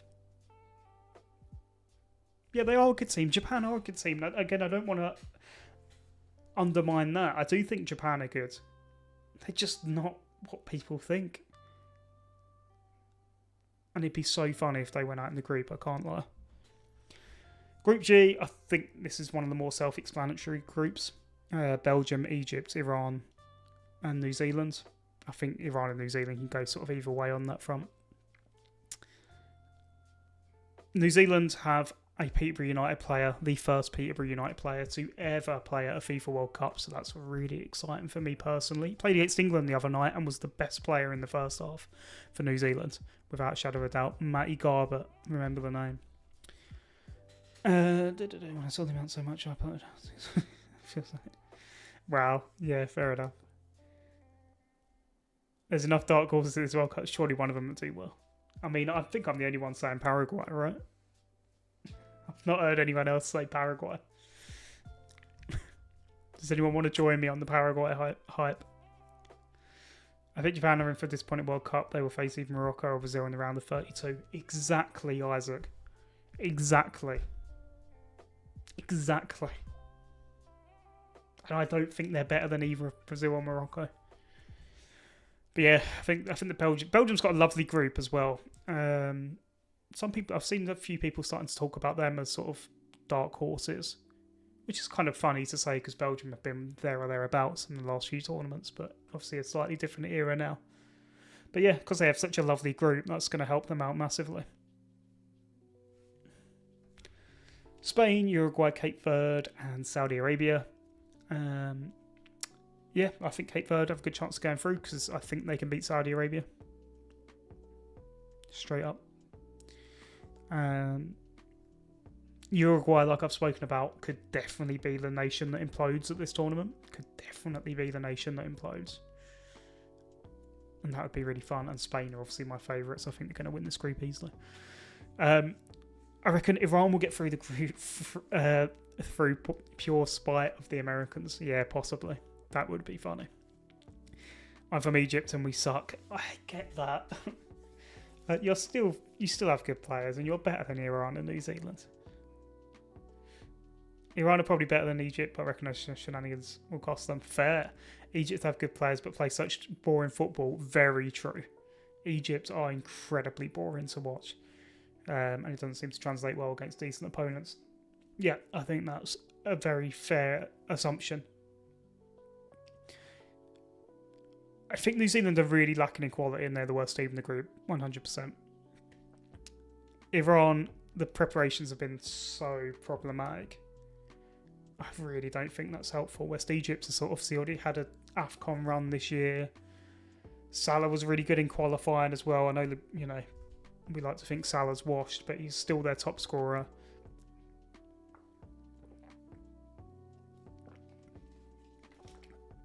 So yeah. Right, let's go on to the last four groups. France, Norway, Senegal, Iraq. Now, maybe if there's one change I'd like to make, it could possibly be that Senegal could finish above Norway.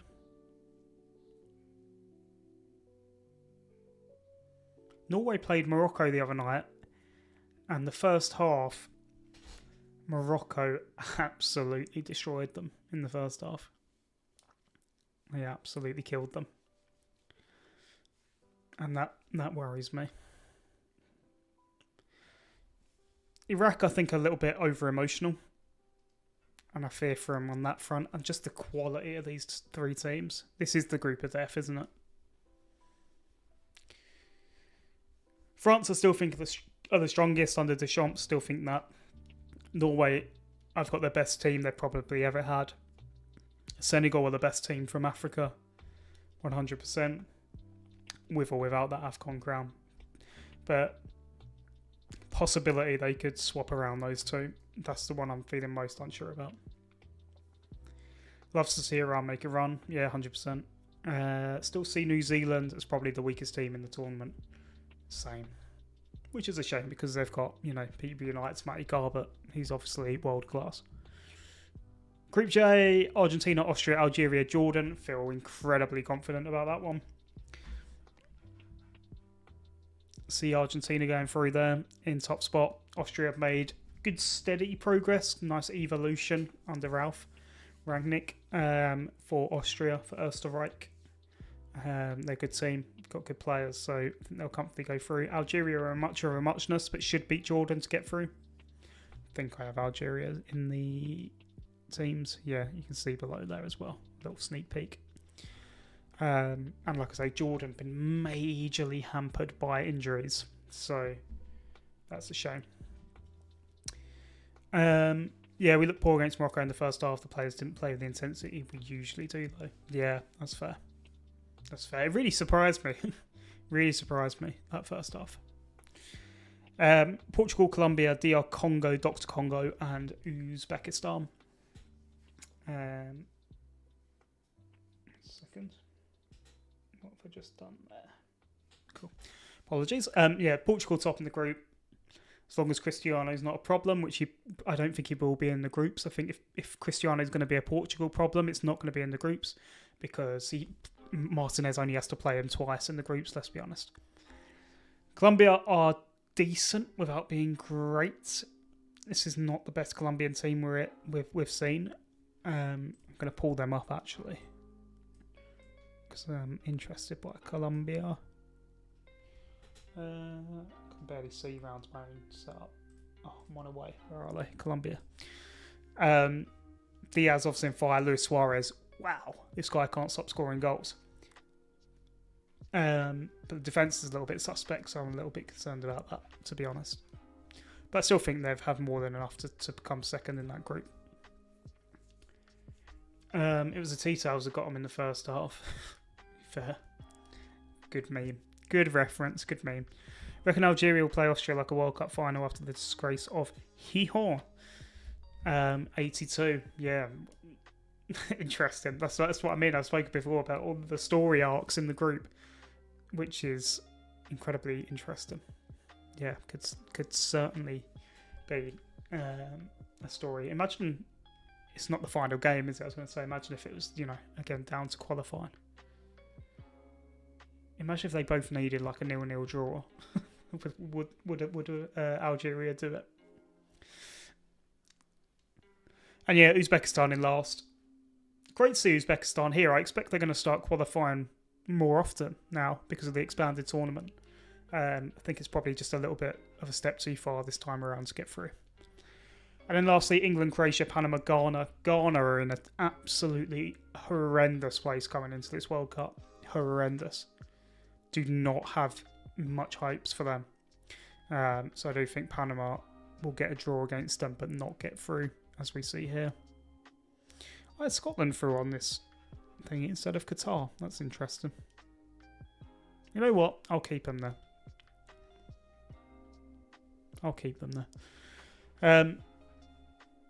Yeah, Croatia in second. They've still got a good team. They're just not as good as they once were, but that's fine. And England top of the group. Of course. Obviously, England top of the group. You'd be mad to say England are going to finish third in this group. I think Algeria Austria's final game, actually. That's very interesting. Be interesting if that's got stuff riding on it. Right then. Let's look at the knockouts then. Ecuador, USA in the round of 32 in Boston. I don't know why so many people are putting Ghana ahead of Panama. I think just because of legacy, really. Panama were rubbish in 2018, and that's most people's only inference on Ghana. On Panama, sorry. And obviously Ghana have been good in 2010. Yeah. Portugal are going to flop purely because Ronaldo has too much power in the team that he doesn't fit into any longer. Yeah, that's the fear, isn't it? That's the fear. But I reckon maybe that Martinez might just be able to keep it together. But yeah, Ecuador, USA. I've gone with Ecuador over the USA. I just think defensively Ecuador are so good. And I think they can just ground out the result, maybe take it to extra time and penalties and win that way. So, yeah, Ecuador through there. France, Sweden. I've gone France. I don't think much needs to be said about that. I don't think Sweden would have any issues with bowing out to France in the round of 32. Ghana are going to get absolutely thumped. Yep.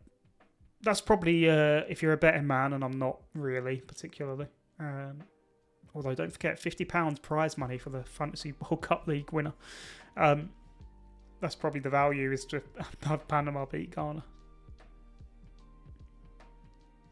I feel Panama are like Qatar, good in their own continent, but can't translate it to the global stage. They're in their own continent.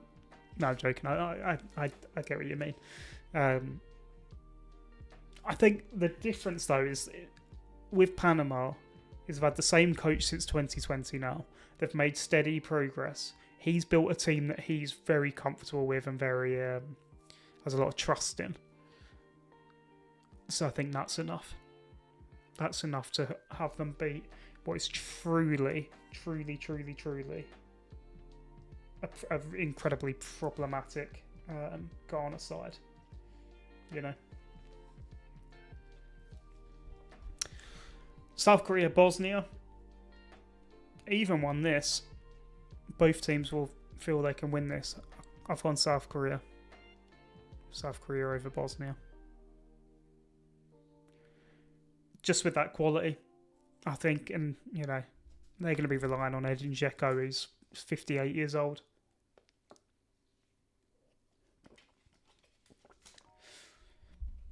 Although South Korea again do not like their coach, which is a shame because it's Hong, who was the captain from the South Korea 2002 team that obviously went to the semis. So it's a shame their fans don't really like him, but there we go. Next is Netherlands, Morocco. Yeah, so for me, again, this is I think what people aren't realising is Morocco are going to get a tough draw if they finish second, and I can see them getting the Netherlands, and the Netherlands are better than Morocco to keep the ball really well. But it's not impossible for Morocco to do something there, to be fair. The Azteca not hosting the semi, at least is criminal. Agreed. What a stadium. Colombia, Croatia. Croatia just a little bit, again, on that aging side. I just don't think that helps in a World Cup in the heat. Just don't think that helps in a World Cup in the heat to have that many ancient players. So again, I've just picked for Colombia there ahead of Croatia. Spain, Austria is Spain. Just simple matter of quality on that front. Turkey versus Cote d'Ivoire.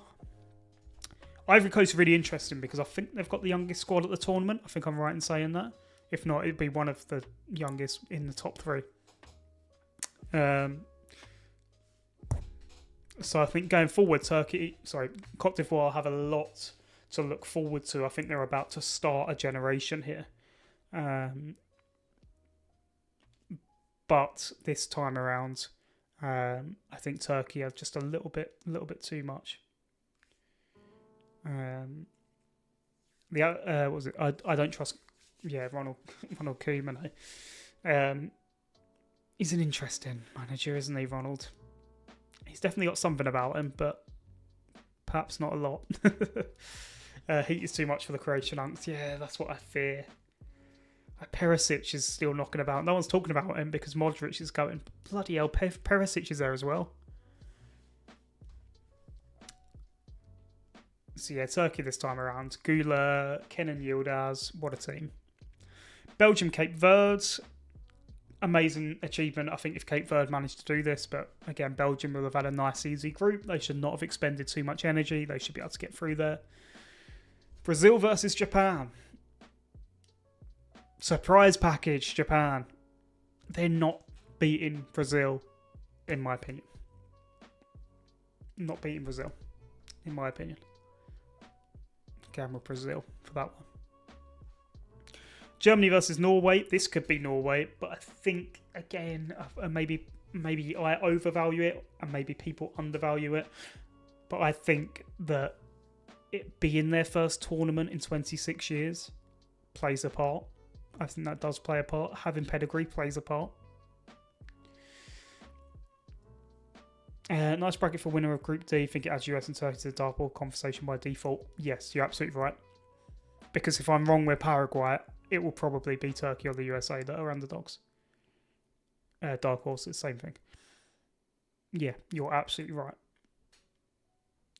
Spain have been knocked out last two World Cups on penalties and lost the Nations League on penalties. The England of the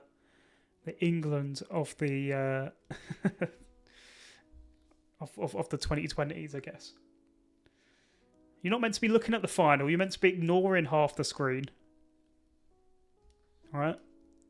Shocking. Should not be looking ahead. Yeah, so Germany going through Norway. Again, just that pedigree, I think, will get them over the line at that stage. Mexico, Scotland.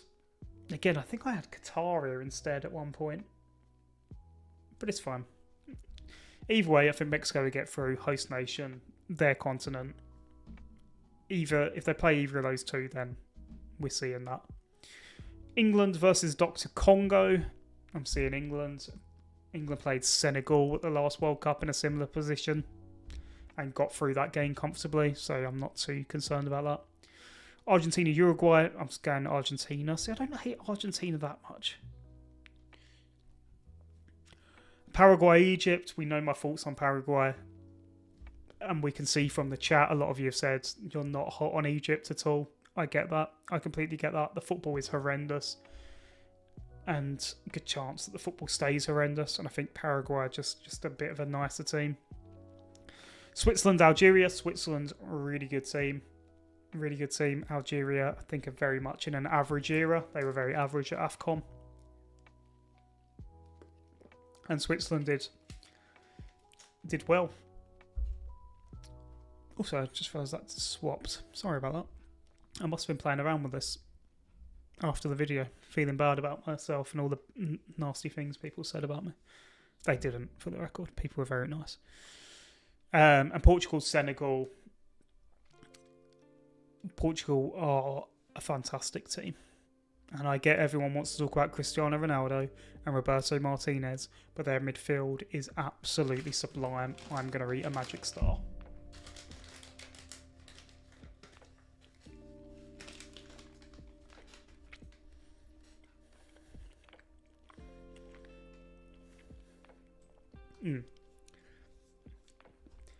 Paraguay, Egypt could be USA versus Iran. One for the people who want to see the world burn.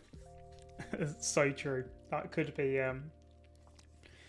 what do they call it? I was going to say contain on Football Manager, but that's not been like that for years. Ultra defensive versus ultra defensive. A match where neither team gets out of their own half. Ronaldo ruins it by taking over when he's not good enough anymore. I get that. I get that, but the midfield is so stacked. They might even just be able to bypass him, is what I'm thinking. Argentina, Uruguay is a great round of 32 matchup too. Absolutely, that would be good fun. And Uruguay might lose their heads after that game. Don't get Egypt to play brilliant football against Ivory Coast in the AFCON quarters, then completely abandon the players style right after. I think it's just like they have the quality to do that. I think the manager is like deliberately sets them up in a conservative way. And sometimes their quality accidentally sneaks through. So, a midfield of Neves, Vitinha and Fernandes. Exactly.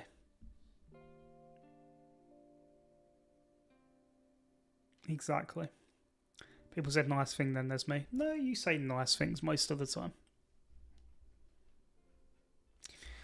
Right, round of 16, Ecuador, France. I think if France are not at it, Ecuador could surprise them here, but I think France will be at it. Deschamps is in his last tournament. They have a very nice team. They have a lot of good options off the bench. They can mix it up. They have different styles they can play. Even if Mbappe's not firing, one of Ousmane Dembele or, Doué, Cherki, someone is going to be scoring the goals somewhere, so I think they'll be all right. But again, we know Ecuador have got that fantastic defence. So if they can make this a gritty affair, really, really take the sitting in front of the goalkeeper approach, then maybe they can draw France all the way through and knock them out. But not for me. South Korea versus the Netherlands. I think, without being disrespectful to South Korea, they've pretty much got here by default. I don't really see them as being that. Like, there's teams I've knocked out in the round of 32, like Morocco, that I think are better than South Korea, but I think South Korea have got quite a nice line to get through to the round of 16. But I think the Netherlands are better, keep the ball really well. So, yeah, I'm happy with that. Deschamps has stayed one tournament too long. They were abysmal in the Euros. Yeah, he probably was owed at least a bad tournament, I guess, maybe at this point. I don't know. People would disagree with that as well. I think things have gone a bit stale. I think that's fair to say. Colombia, Spain. Again, Colombia, pretty good team. They've got Luis Diaz. They've got Luis Suarez. Not that one. But I think this is probably where it'll catch up to them. Just the quality imbalance. But there's no shame in that. Turkey, Belgium. This will be a great fixture. A great fixture. If it does come to pass. If we get Turkey, Belgium. Because Belgium are going to be so fun for the neutrals. Because their defence is and their attack is, you know what I mean? Do you know what I mean? And Turkey have some great attacking players. So there's going to be goals, I think, in this game. This could be a hell of a game. Ronaldo and Hussein Hassan, the Egypt coach, are my two least favourite people in the World Cup. There's got to be someone else, isn't there? Who else is horrendous? Thomas Partey. He can get in the bin.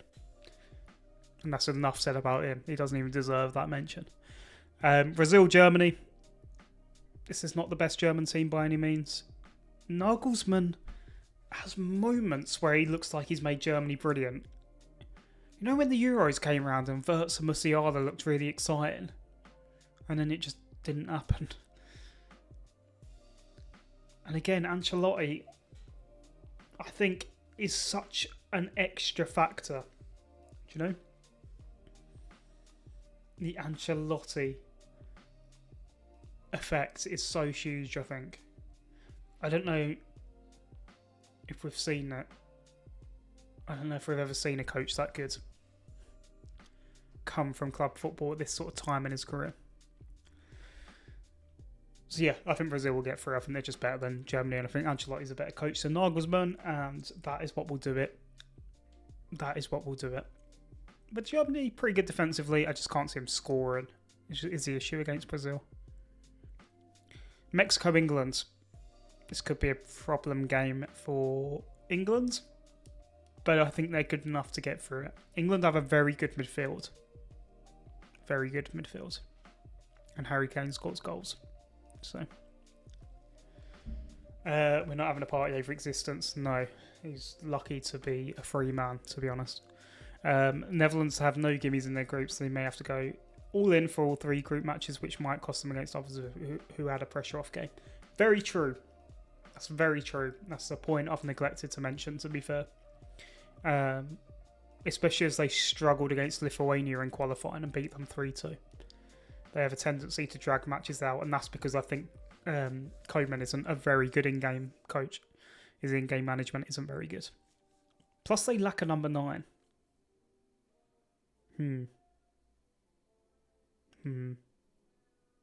Yeah, we'll see. We'll see.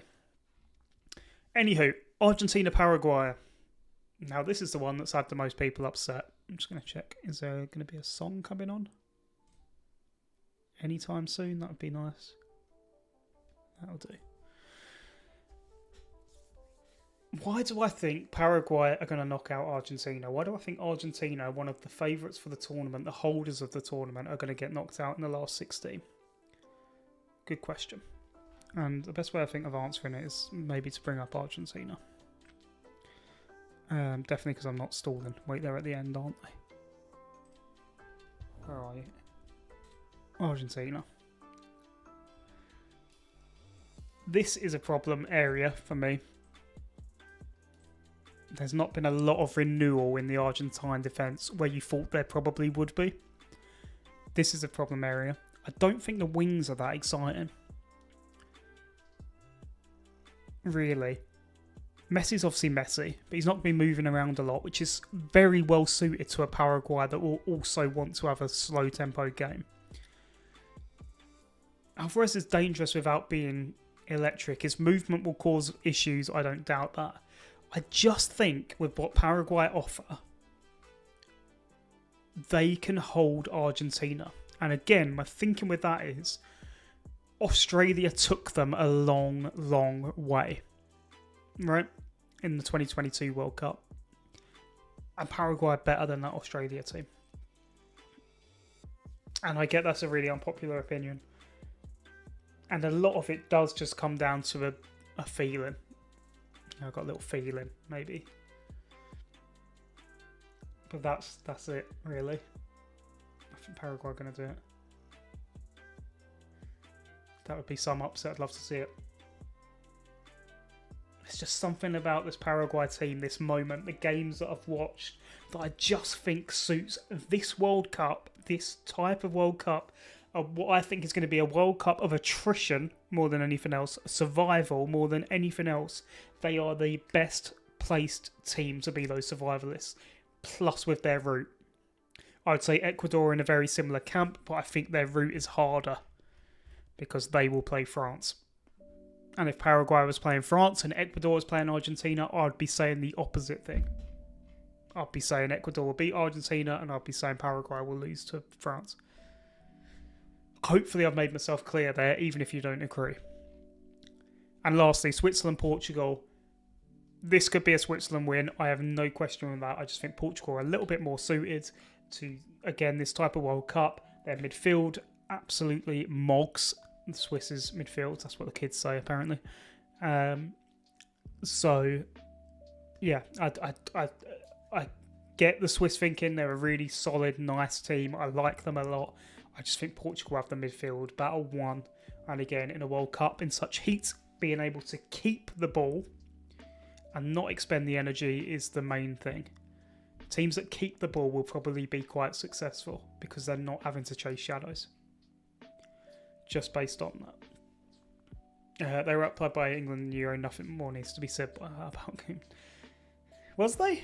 They started quite well in that game. I think, again, their in-game management was poor. So, okay, maybe you're right. Paraguay are better than people think because their players largely play in South America rather than Europe, but they all play for good teams. Exactly. I will feel so vindicated if Paraguay do well at this tournament, and if they do, you've got to get at least 10 new subscribers from me, every single one of you, because I've been here since day one saying it. And no one else is saying it. You go out and try and find me another Paraguay fan. Someone else who's hyping up Paraguay to the extent that people are hyping up Japan. Switzerland probably traumatised from the round 16 game in Qatar. Yeah. That was a rough watch for Switzerland. But since then, at the Euros, they were a tricky team to play for some of the big teams, as we saw. So France versus the Netherlands. This is even in the defence and in the midfield.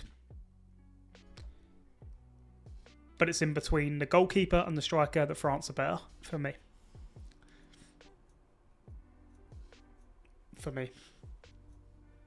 I think France are the better team.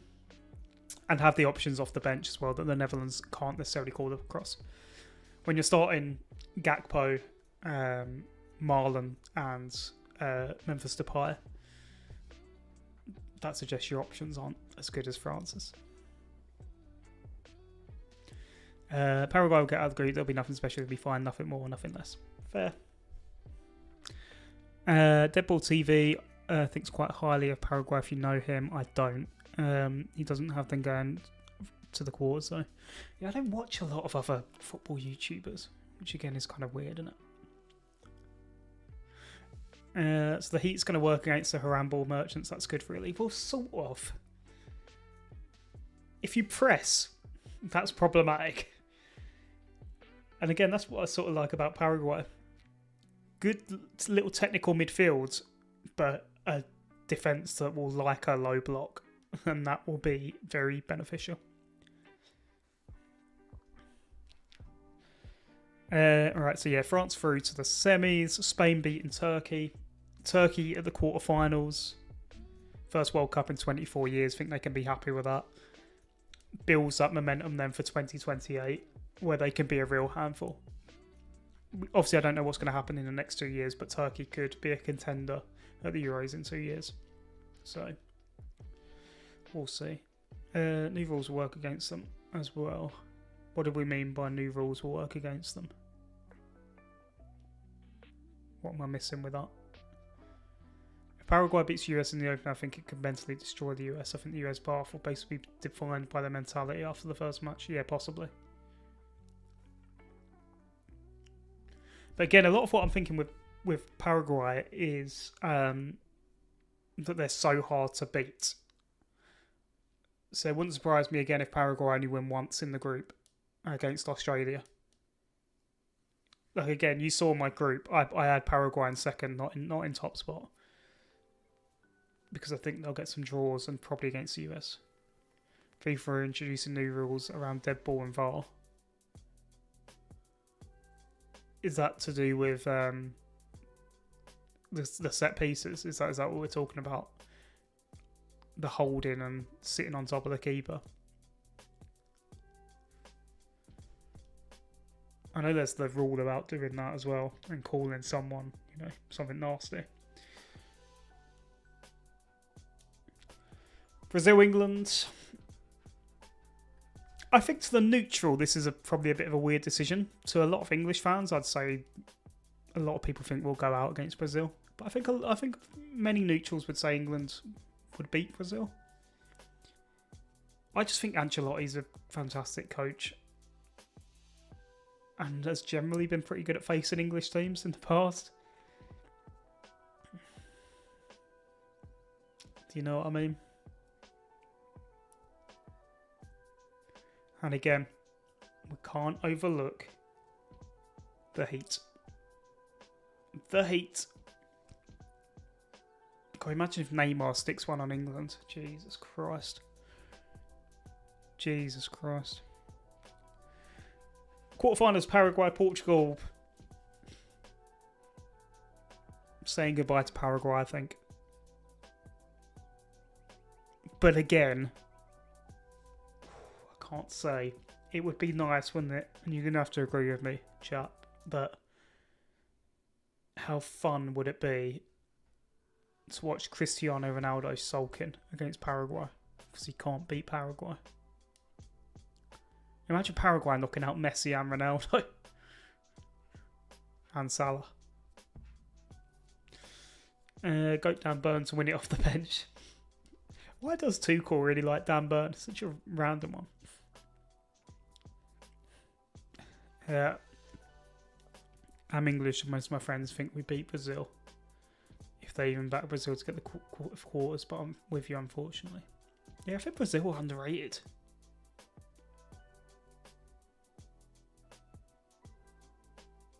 And I think, again, there's just something in me. Something in me where I just think, how can I explain it? There's just something in me. I just can't see England beating Brazil. That sentence just doesn't work for me.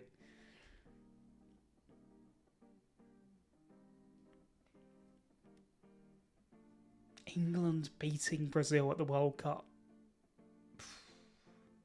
Crazy. Paraguay aren't beating Portugal. No, I don't think so either. I have put it that way, but I'd like to see it. I am the Paraguay fan here. I might have to get a Paraguay shirt. Is a Paraguay shirt nice? Let me look that up. Paraguay World Cup shirts. I will buy a Paraguay shirt.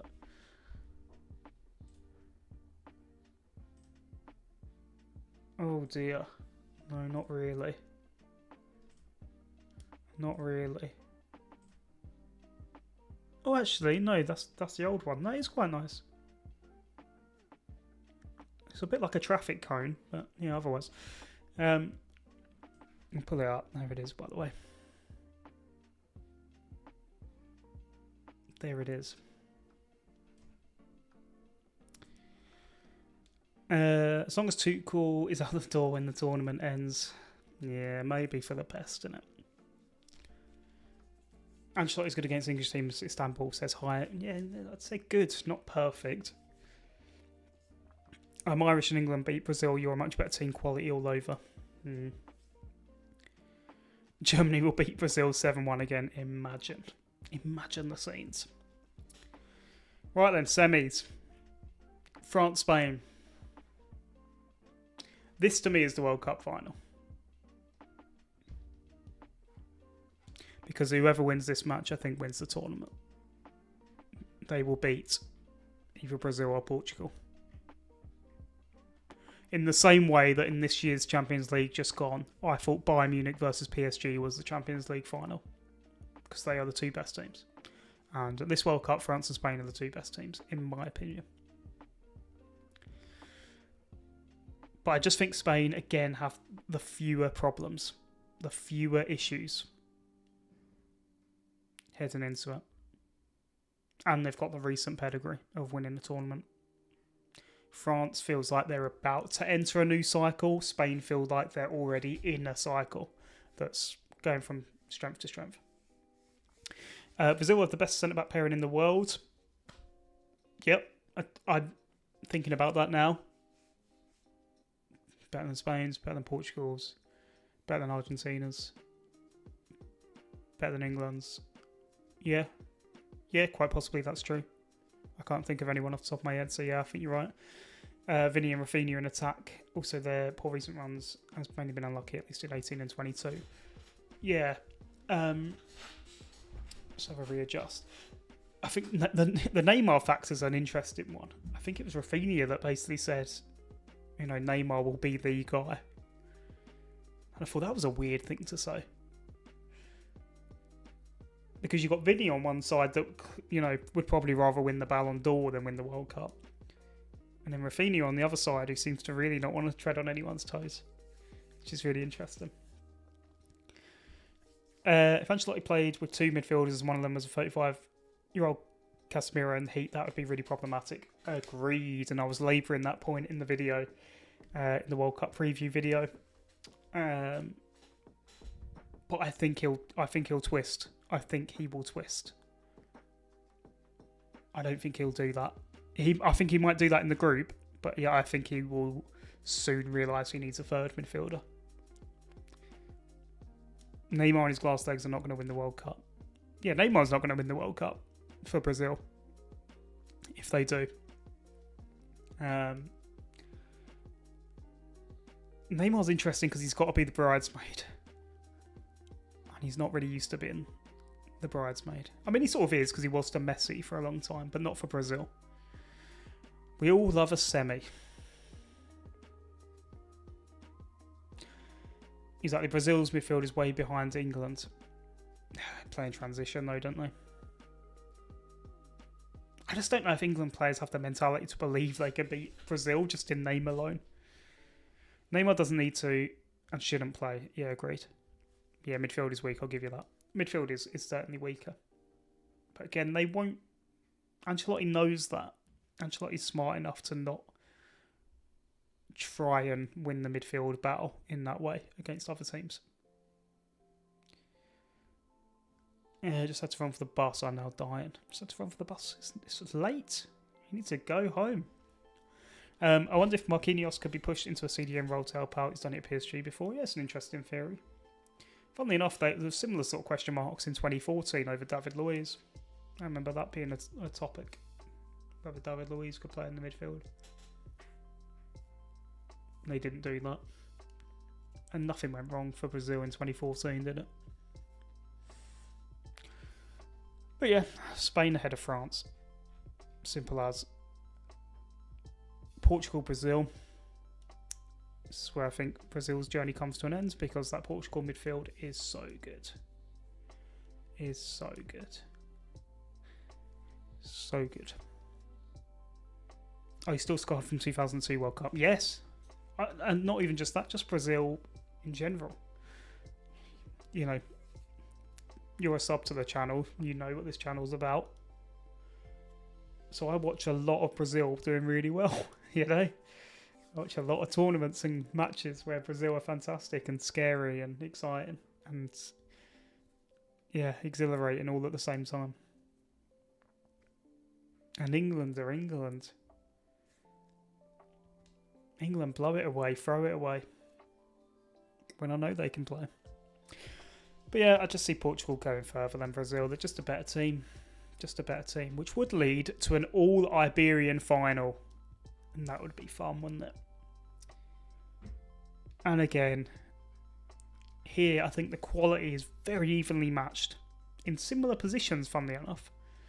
But De La Fuente has proven he can get over the line once, and Roberto Martinez has proved quite often that he's not a man that gets the job done. He can get a nation so far, but not all the way.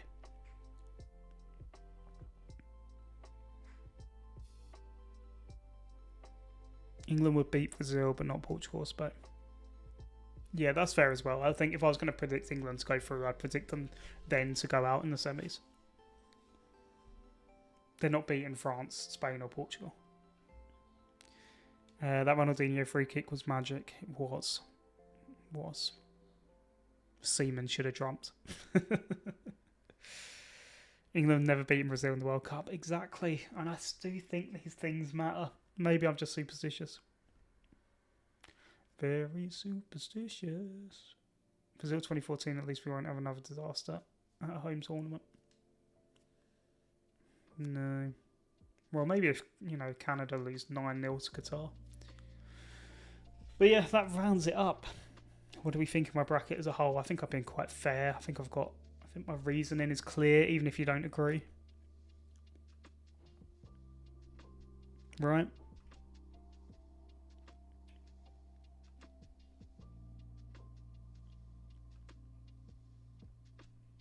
I think that's a fair team.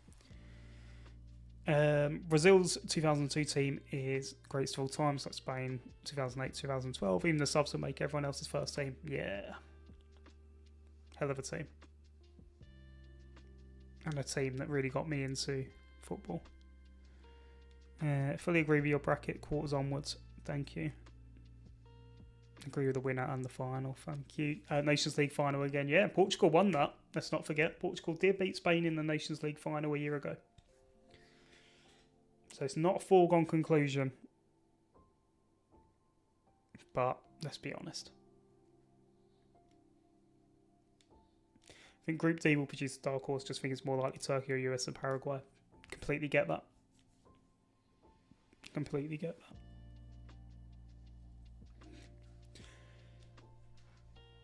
that. Brazil 02 isn't even the best Brazilian side of all time. I mean, that's incredibly hard to call.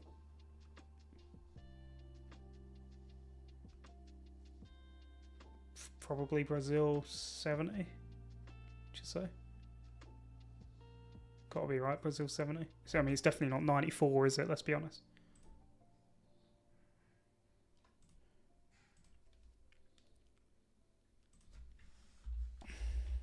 I am going to open that. I'm going to try and open your predictions on another screen. But whether or not I'll be able to. Because I'm also slightly concerned I'm just going to open my work emails and dox that. And I'd rather not do that if I can help it.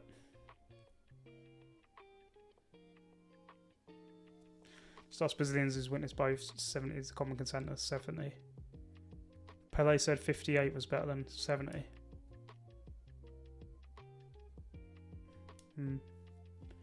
Hipsters would say 82. Yes, they would. Brazil's best side was 2014. Well, had the best striker, didn't it? I feel sorry for Fred. People are so horrible to Fred.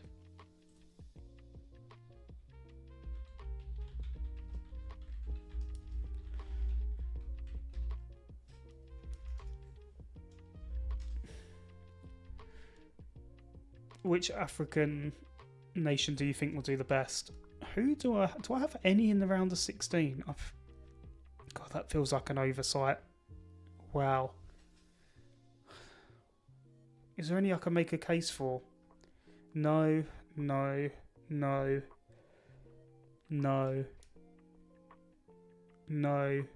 Maybe. But probably no. No. Take your pick. I've got about 7 in the round of 32 going out. I think the best are Senegal, and I think the second best are Morocco. Would you believe? It's almost like they played a final a few months ago.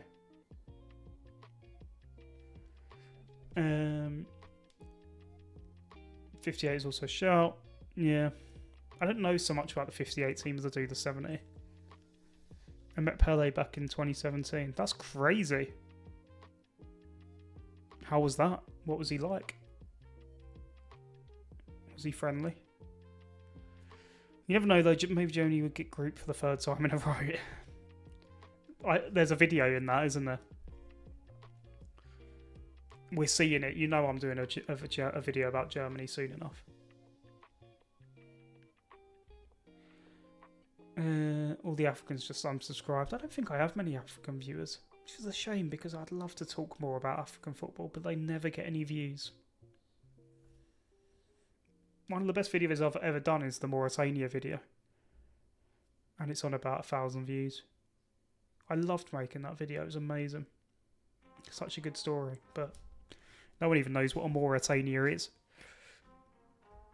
Not really, they're all bad. Yeah, fair. If you're working, it's fine. Most of them is just slagging off. I don't slag off anyone in my work emails. Not where I can be. Never leave a paper trail. That's words of advice for you. I think some rogue team will make a semi-final. I just don't know who. May I give you a little cheeky Paraguay suggestion? I mean, I'm not even saying that. I think Morocco are beating the Netherlands. They look very underwhelming. Ivory Coast also very capable of beating Turkey. Yeah, I think that's fair. I think Ivory Coast has got the best chance. I think maybe they're a little bit inexperienced at the minute to do so. Did you know that Spain only won 3 games in the World Cup since they won it in 2010? Is that right? Obviously grouped. Yeah, I suppose that is right. Weird, isn't it? Yeah, I'm not really seeing any... Is anyone really saying of any big teams, any of the top 10, say, going out in the group stage this time around? Because it's got 3 teams going to get through, isn't it? Unlikely, but I'm praying for a Morocco versus Senegal knockout match. I mean, scenes, right? Absolute scenes. It was incredible, thanks. So it was at a convention in Birmingham called Collector Mania. I also got to sign my arm and got the signature tattooed on. That's really cool. That's really cool. Wow. What a legend. Senegal versus Morocco decided 6 months later in the sports courts. Yeah. Yeah. I'm an African viewer and I didn't unsubscribe. Thank you. I'd love to do more African content. I really would. Uruguay is the only one I see getting groups. Fair. Yeah, could happen. Could happen. I think a few seeds are finishing second, but getting groups is too unlikely. Yeah, same. See, I think Germany are coming second, for example. Thanks, man. He was lovely. Awesome, man. That's so cool. That's so cool.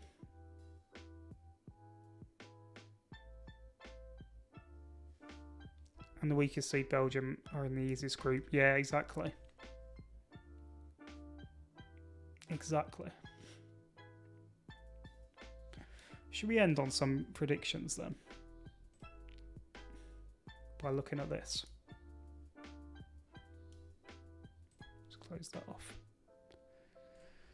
So the winner I've got down as Spain. All right. Spain. How do you reckon Italy will do? Funnily enough, we have some World Cup bunting that I've just put up in the living room. Well, I didn't put it up. My fiance put it up in the living room. And the Italy flag's on it because it was clearly made before the playoff matches and they just assumed that Italy were going to qualify. They also put Denmark instead of the Czech Republic. Morocco versus Senegal and Iran versus USA. Please, God, make it happen. For real. For real. They're going to end up being put on one of the banned lists. So Portugal's the losing finalist. Surprise package. We all know there's only one team that can be. But who's everyone else's surprise package? Who hasn't already told me?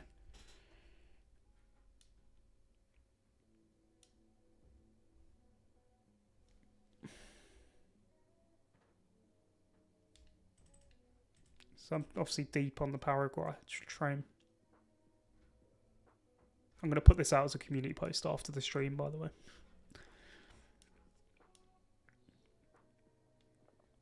Italy and Poland are apparently 1,000 to 1 on some betting markets. Norway. How far are we thinking on Norway? It's got to be like quarterfinals, right? If you're saying that. Norway.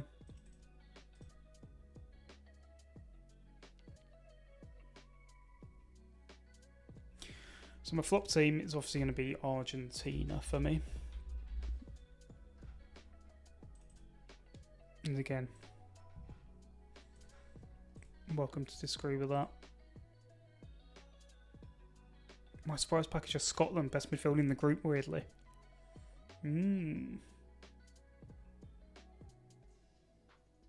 Yeah.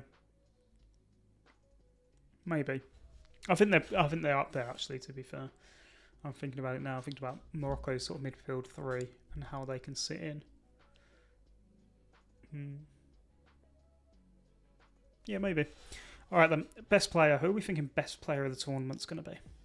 Who does everyone think the best player at this World Cup's going to be? I can't really tell you, it's a surprise, fair enough. Can't argue with that. Who's everyone's best player? I haven't thought about these questions really, outside of just general World Cup thoughts.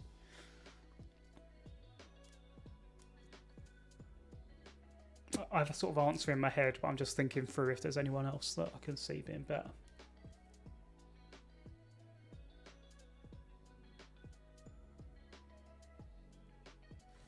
Is there odds on it? I know I've got the odds open here. Is there odds on outrights? Best player. Jesus. This is a list and a half. No, not that I can see.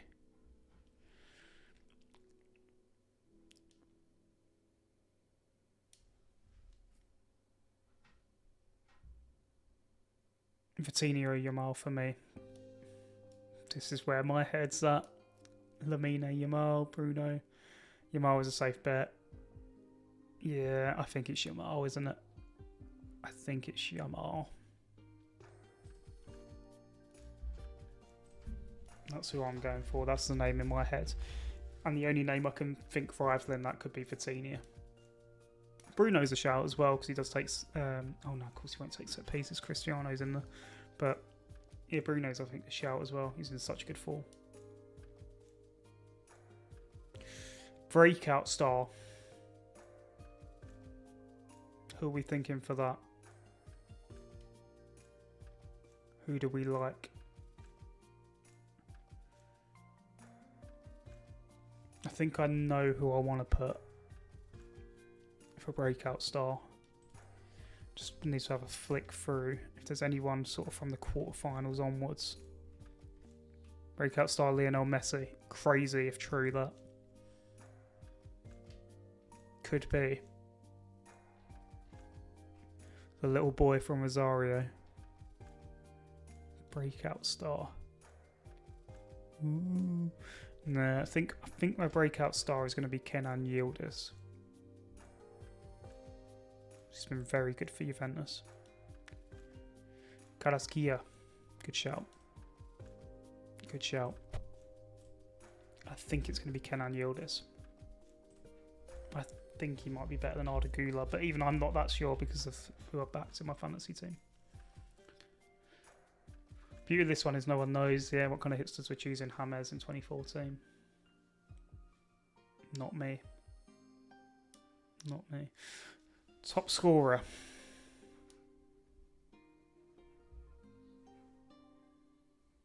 Crazy, yeah.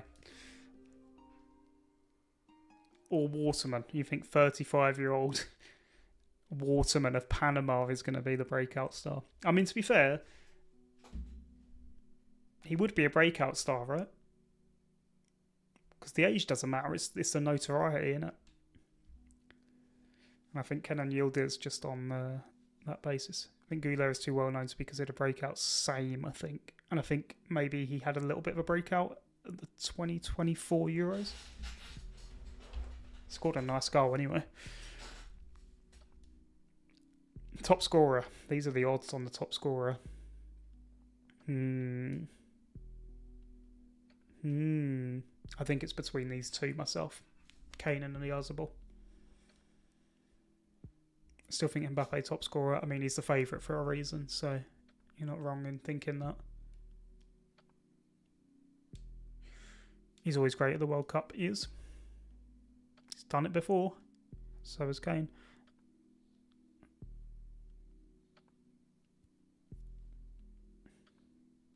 Yildiz does, but I still don't. I think Yildiz is not fully known by the average fan, I'd say. I work with football fans and they don't know who Kenan Yildiz is. Nobody's watching Serie A anymore. No one's watching Juventus. Obviously, he's known to us. I think someone will destroy a pot 4 team that will basically decide the golden boot like Kane versus Panama in 2018. Yeah, good shout. Good shout, that. Spain have a great group to rack up the goals, and I think that's maybe where it does it. Yeah, I think I'm going Mikel Oyarzabal.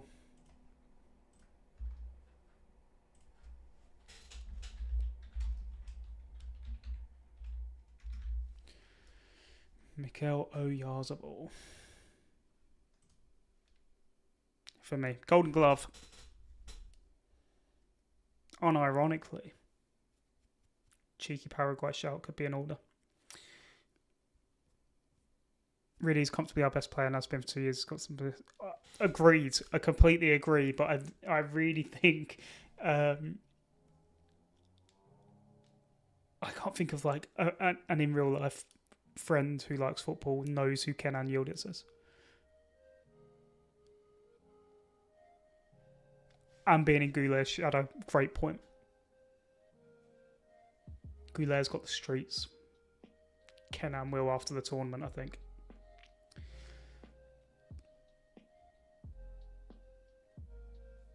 David Raya. Is David Raya down to start? Is it not going to be Unai Simon? Is that on the odds here? The Golden Glove. You Control F that. Golden Glove Award. Yes. Yeah, Unai Simon is expected. Damian Martinez. Isn't that his? Is that his real first name, isn't it, or is it his middle name or something?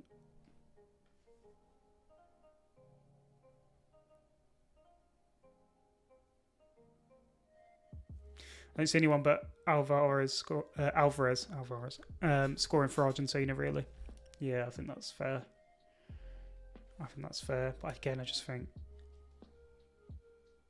I think Argentina are going out early, so what can I say?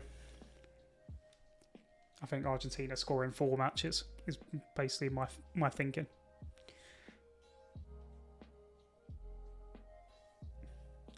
Mike Maignan, Alisson Becker, Pico. God, Diogo Costa's quite good odds, isn't he, really? Let's look at the bracket. Spain play France, Turkey, Colombia. There's a lot of opportunity to concede there, I'm going to be honest. Portugal, Brazil, Paraguay, Switzerland, Senegal. This match is like, if this happens, it's just destined to finish like 4-4, isn't it? Switzerland always do this in recent years. Just drop a 4-4 for no reason and get knocked out. Yeah, breakout star kind of is for the casual fan. I mean, Scissors in the chat just mentions Panama's starting striker, and I was able to know who that was just by him saying his surname. We are not the casuals, and the casuals do not know Kenan Yildiz.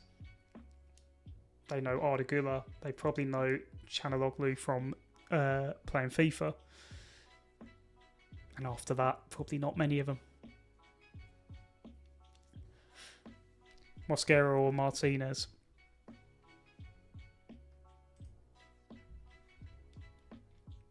You'd be getting some odds. Craig Gordon at 43.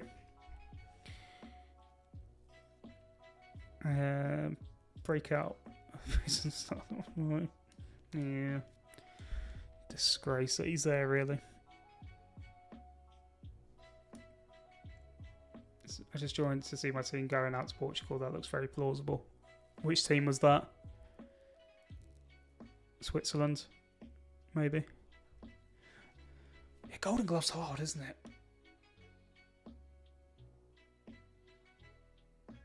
It could be Diogo Costa. Who's the biggest odds? Oh, Dane St. Clair. He is Canada, right? Canada's goalie.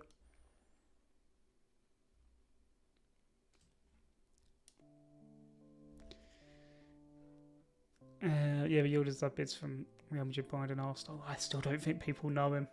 I'm certain I could message someone now and ask him about him. They don't know him. Unless they play FIFA and he's got a special card or something. I don't know, I don't play.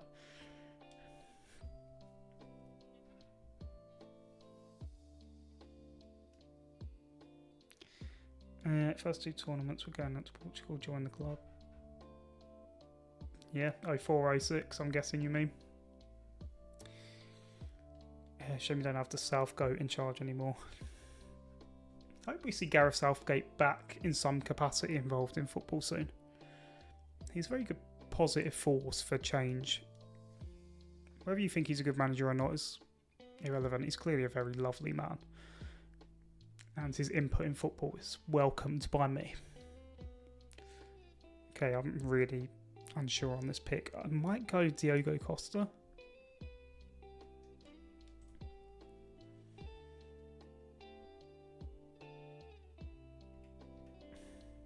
I'm trying to think what the alternative is.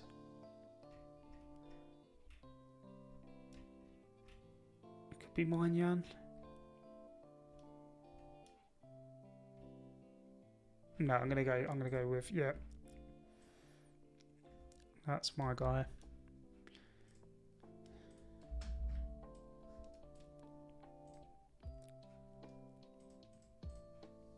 Dumb.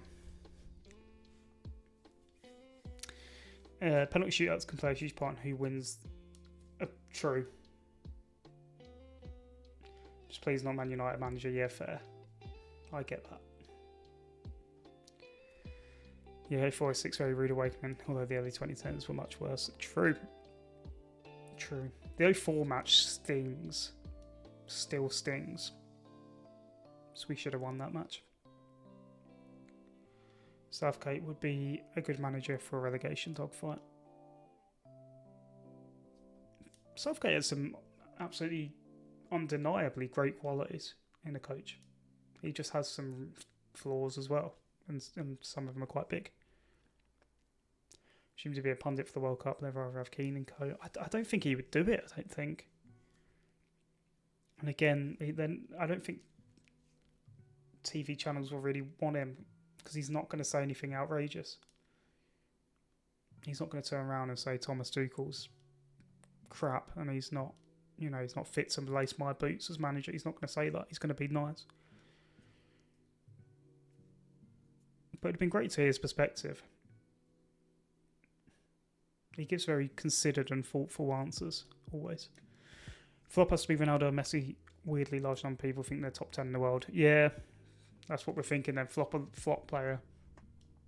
Who do I think is going to be the flop? Who do you think is going to be a player that flops?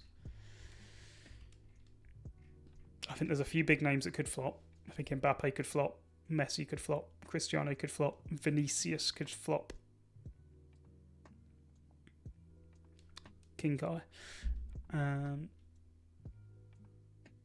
Or some big team will play no other scapegoat. That's normally what happens, isn't it?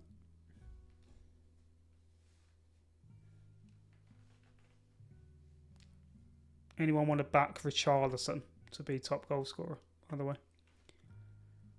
I don't know what is going on there.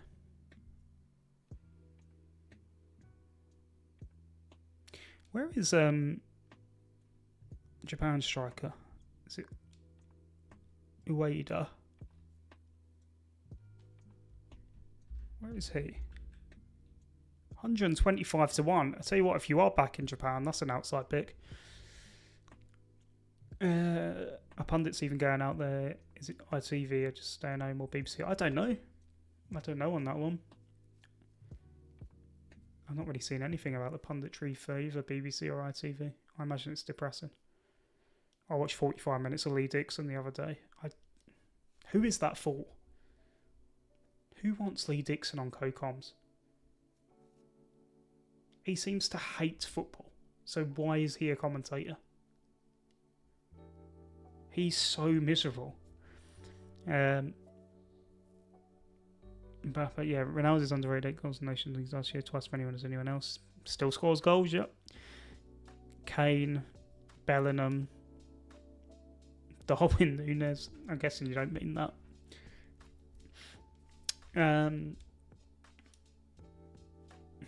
Who do I think? Again, how much? It depends how much you're expecting out of Messi and Ronaldo. Vinny. Then I have Brazil making the semis, so can Vinny really? Doc at 9-1 is Shark 3 very beatable teams. Who cares they don't go deep? He could stat pad versus New Zealand. True. Is it actually 90-1? Wow. Value in the market.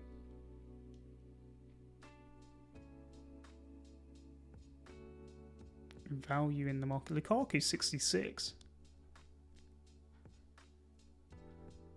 Most offside goals for between him and Darwin though. Flop.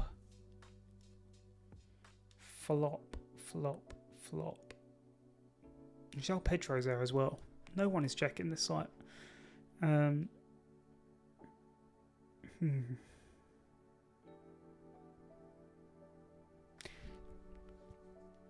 Yeah, Vinny's nailed on if Brazil struggle, agreed, but I don't see them struggling, so I can't put them.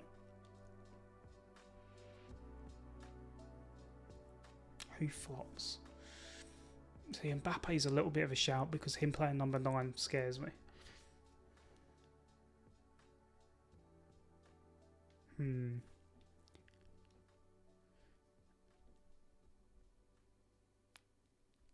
Ousmane Dembele.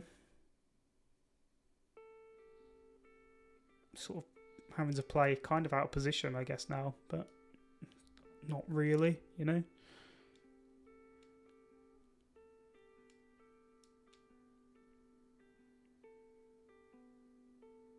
Maybe I'll go Julian Alvarez then. Because I'm predicting Argentina early exit, and I feel harsh giving it to Messi because he's 38. Haaland. Again, depends what you think Haaland's going to do, doesn't it? It doesn't have to be a name on here either. I'm just looking at the top goal scorer. I don't know if there is a best player market. No, seemingly not. I didn't like that. They quit player of the tournament or something. Young player award? Oh, who was on this? Potential breakout star. I mean...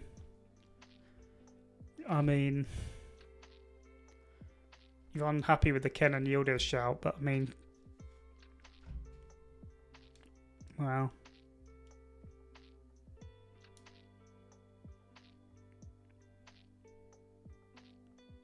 He could be a good player at this World Cup. Alvarez more like to score, though. I know, but what about if he doesn't? What about if he just bombs? Also, these two for Bosnia. Exciting wing players. Watched a fair bit of them. Big up Ben Gannon. Imagine if Lamine Yamal wins young player. Nonsense.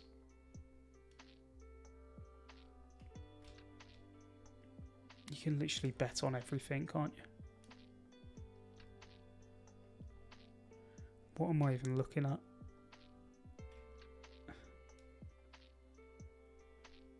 Crazy.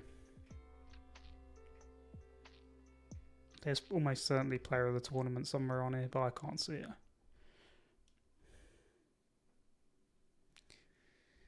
Norway could also get groups in third. Yeah, I think it's a 65% chance that if you win a game, you go through, and I can't see them not beating Iraq.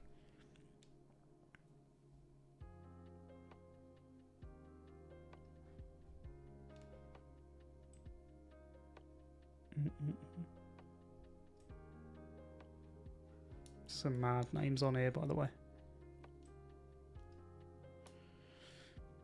The betting's got England in third, by the way.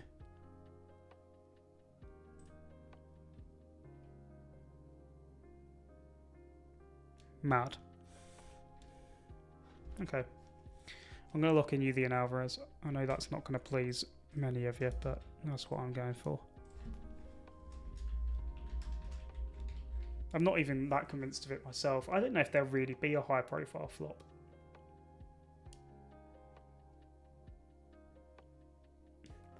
Chris Wood for top scorer, heard it here first. Matty Garbett for top assister then, in that case.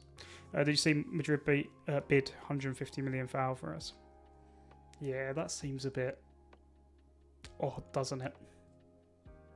That seems a little bit weird. Don't know how much you can trust that. So what do we think then?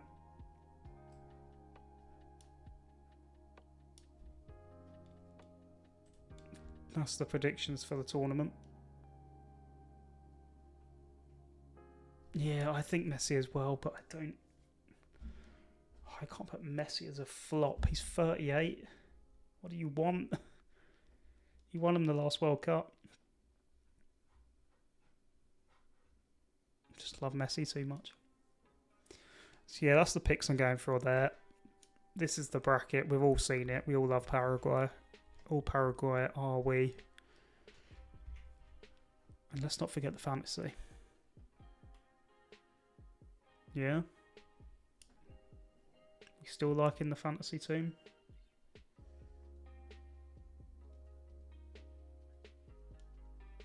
Yeah?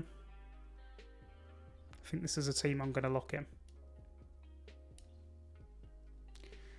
Again, league code below, Google form in the description of the live stream to be eligible to win £50 if you top the league on the fantasy football. Please fill it in if you want to be eligible. Please join the league.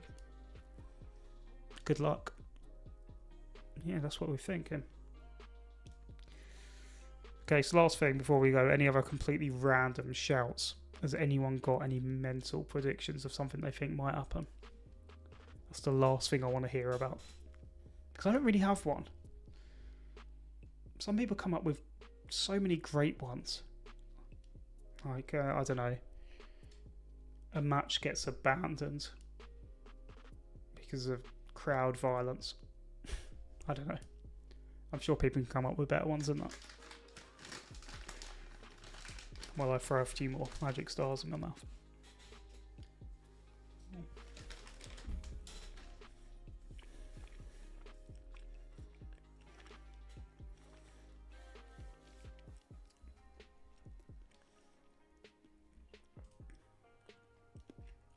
Any other crazy shouts?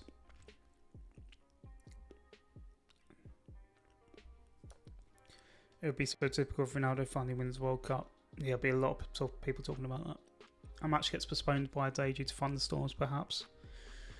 Yeah, maybe. Although, good chance FIFA just sends them out regardless.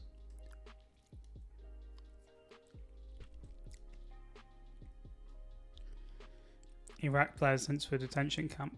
Yeah, I was going to say, I think it might be Iran, not Iraq. I mean, my bracket says everything. I wish I could bring it up, but I can't get logged into my... It needs me to verify with my phone, and I don't have that with me. I don't even think the text sent anyway. Either way, if you want to know about the IQ of the viewers, then Trump will present the winners the trophy. I think the biggest story would be what if Trump just refuses to hand over the trophy and says it was his all along and he won the tournament. Have we got a contingency plan in place in case that happens? Trump puts tariffs on a team who beat the US. Oh, who would that be? In my scenario. Ecuador. That's very feasible. That's very feasible. The flag looks like Venezuela. He could get confused. Totally believe that. Numerous Club World Cup games of players leaving the field due to the weather. Yeah, true.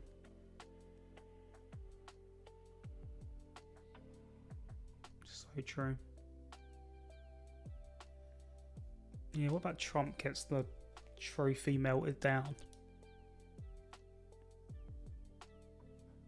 And, you know, just makes a big chain for himself or something.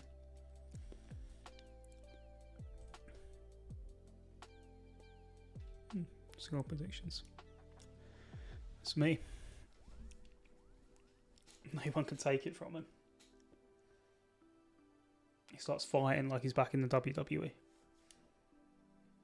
I know he wasn't a wrestler, but obviously he was knocking about there.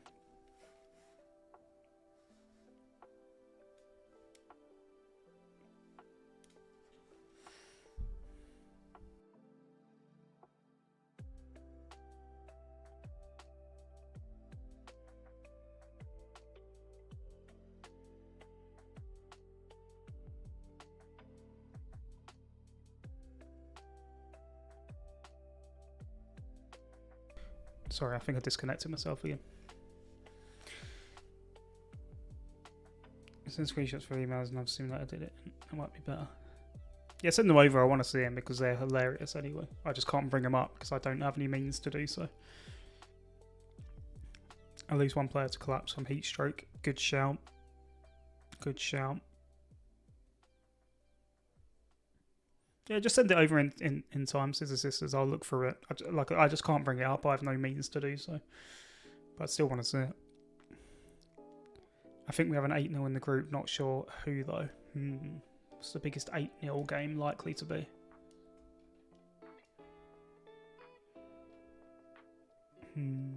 Brazil, Haiti, maybe?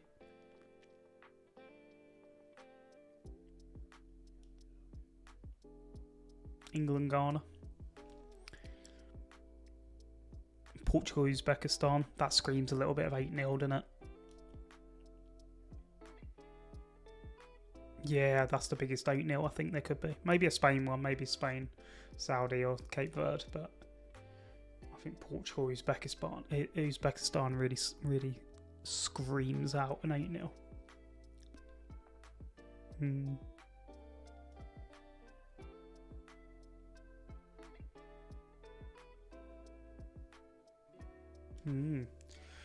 Right then, I think we're going to call time on it, everyone. Thank you very much for joining me on this. It's been incredibly fun. We'll definitely be back at some point during the in the tournament to do another live. Probably a few lives, I'd like to think. But again, community is always the best place to find that. So make sure you turn the notifications on as well, so you get notified when I do go live. You don't want to miss this, you know, incredible content of me building the worst fantasy team imaginable, going through the bracket, and being 100% behind Paraguay.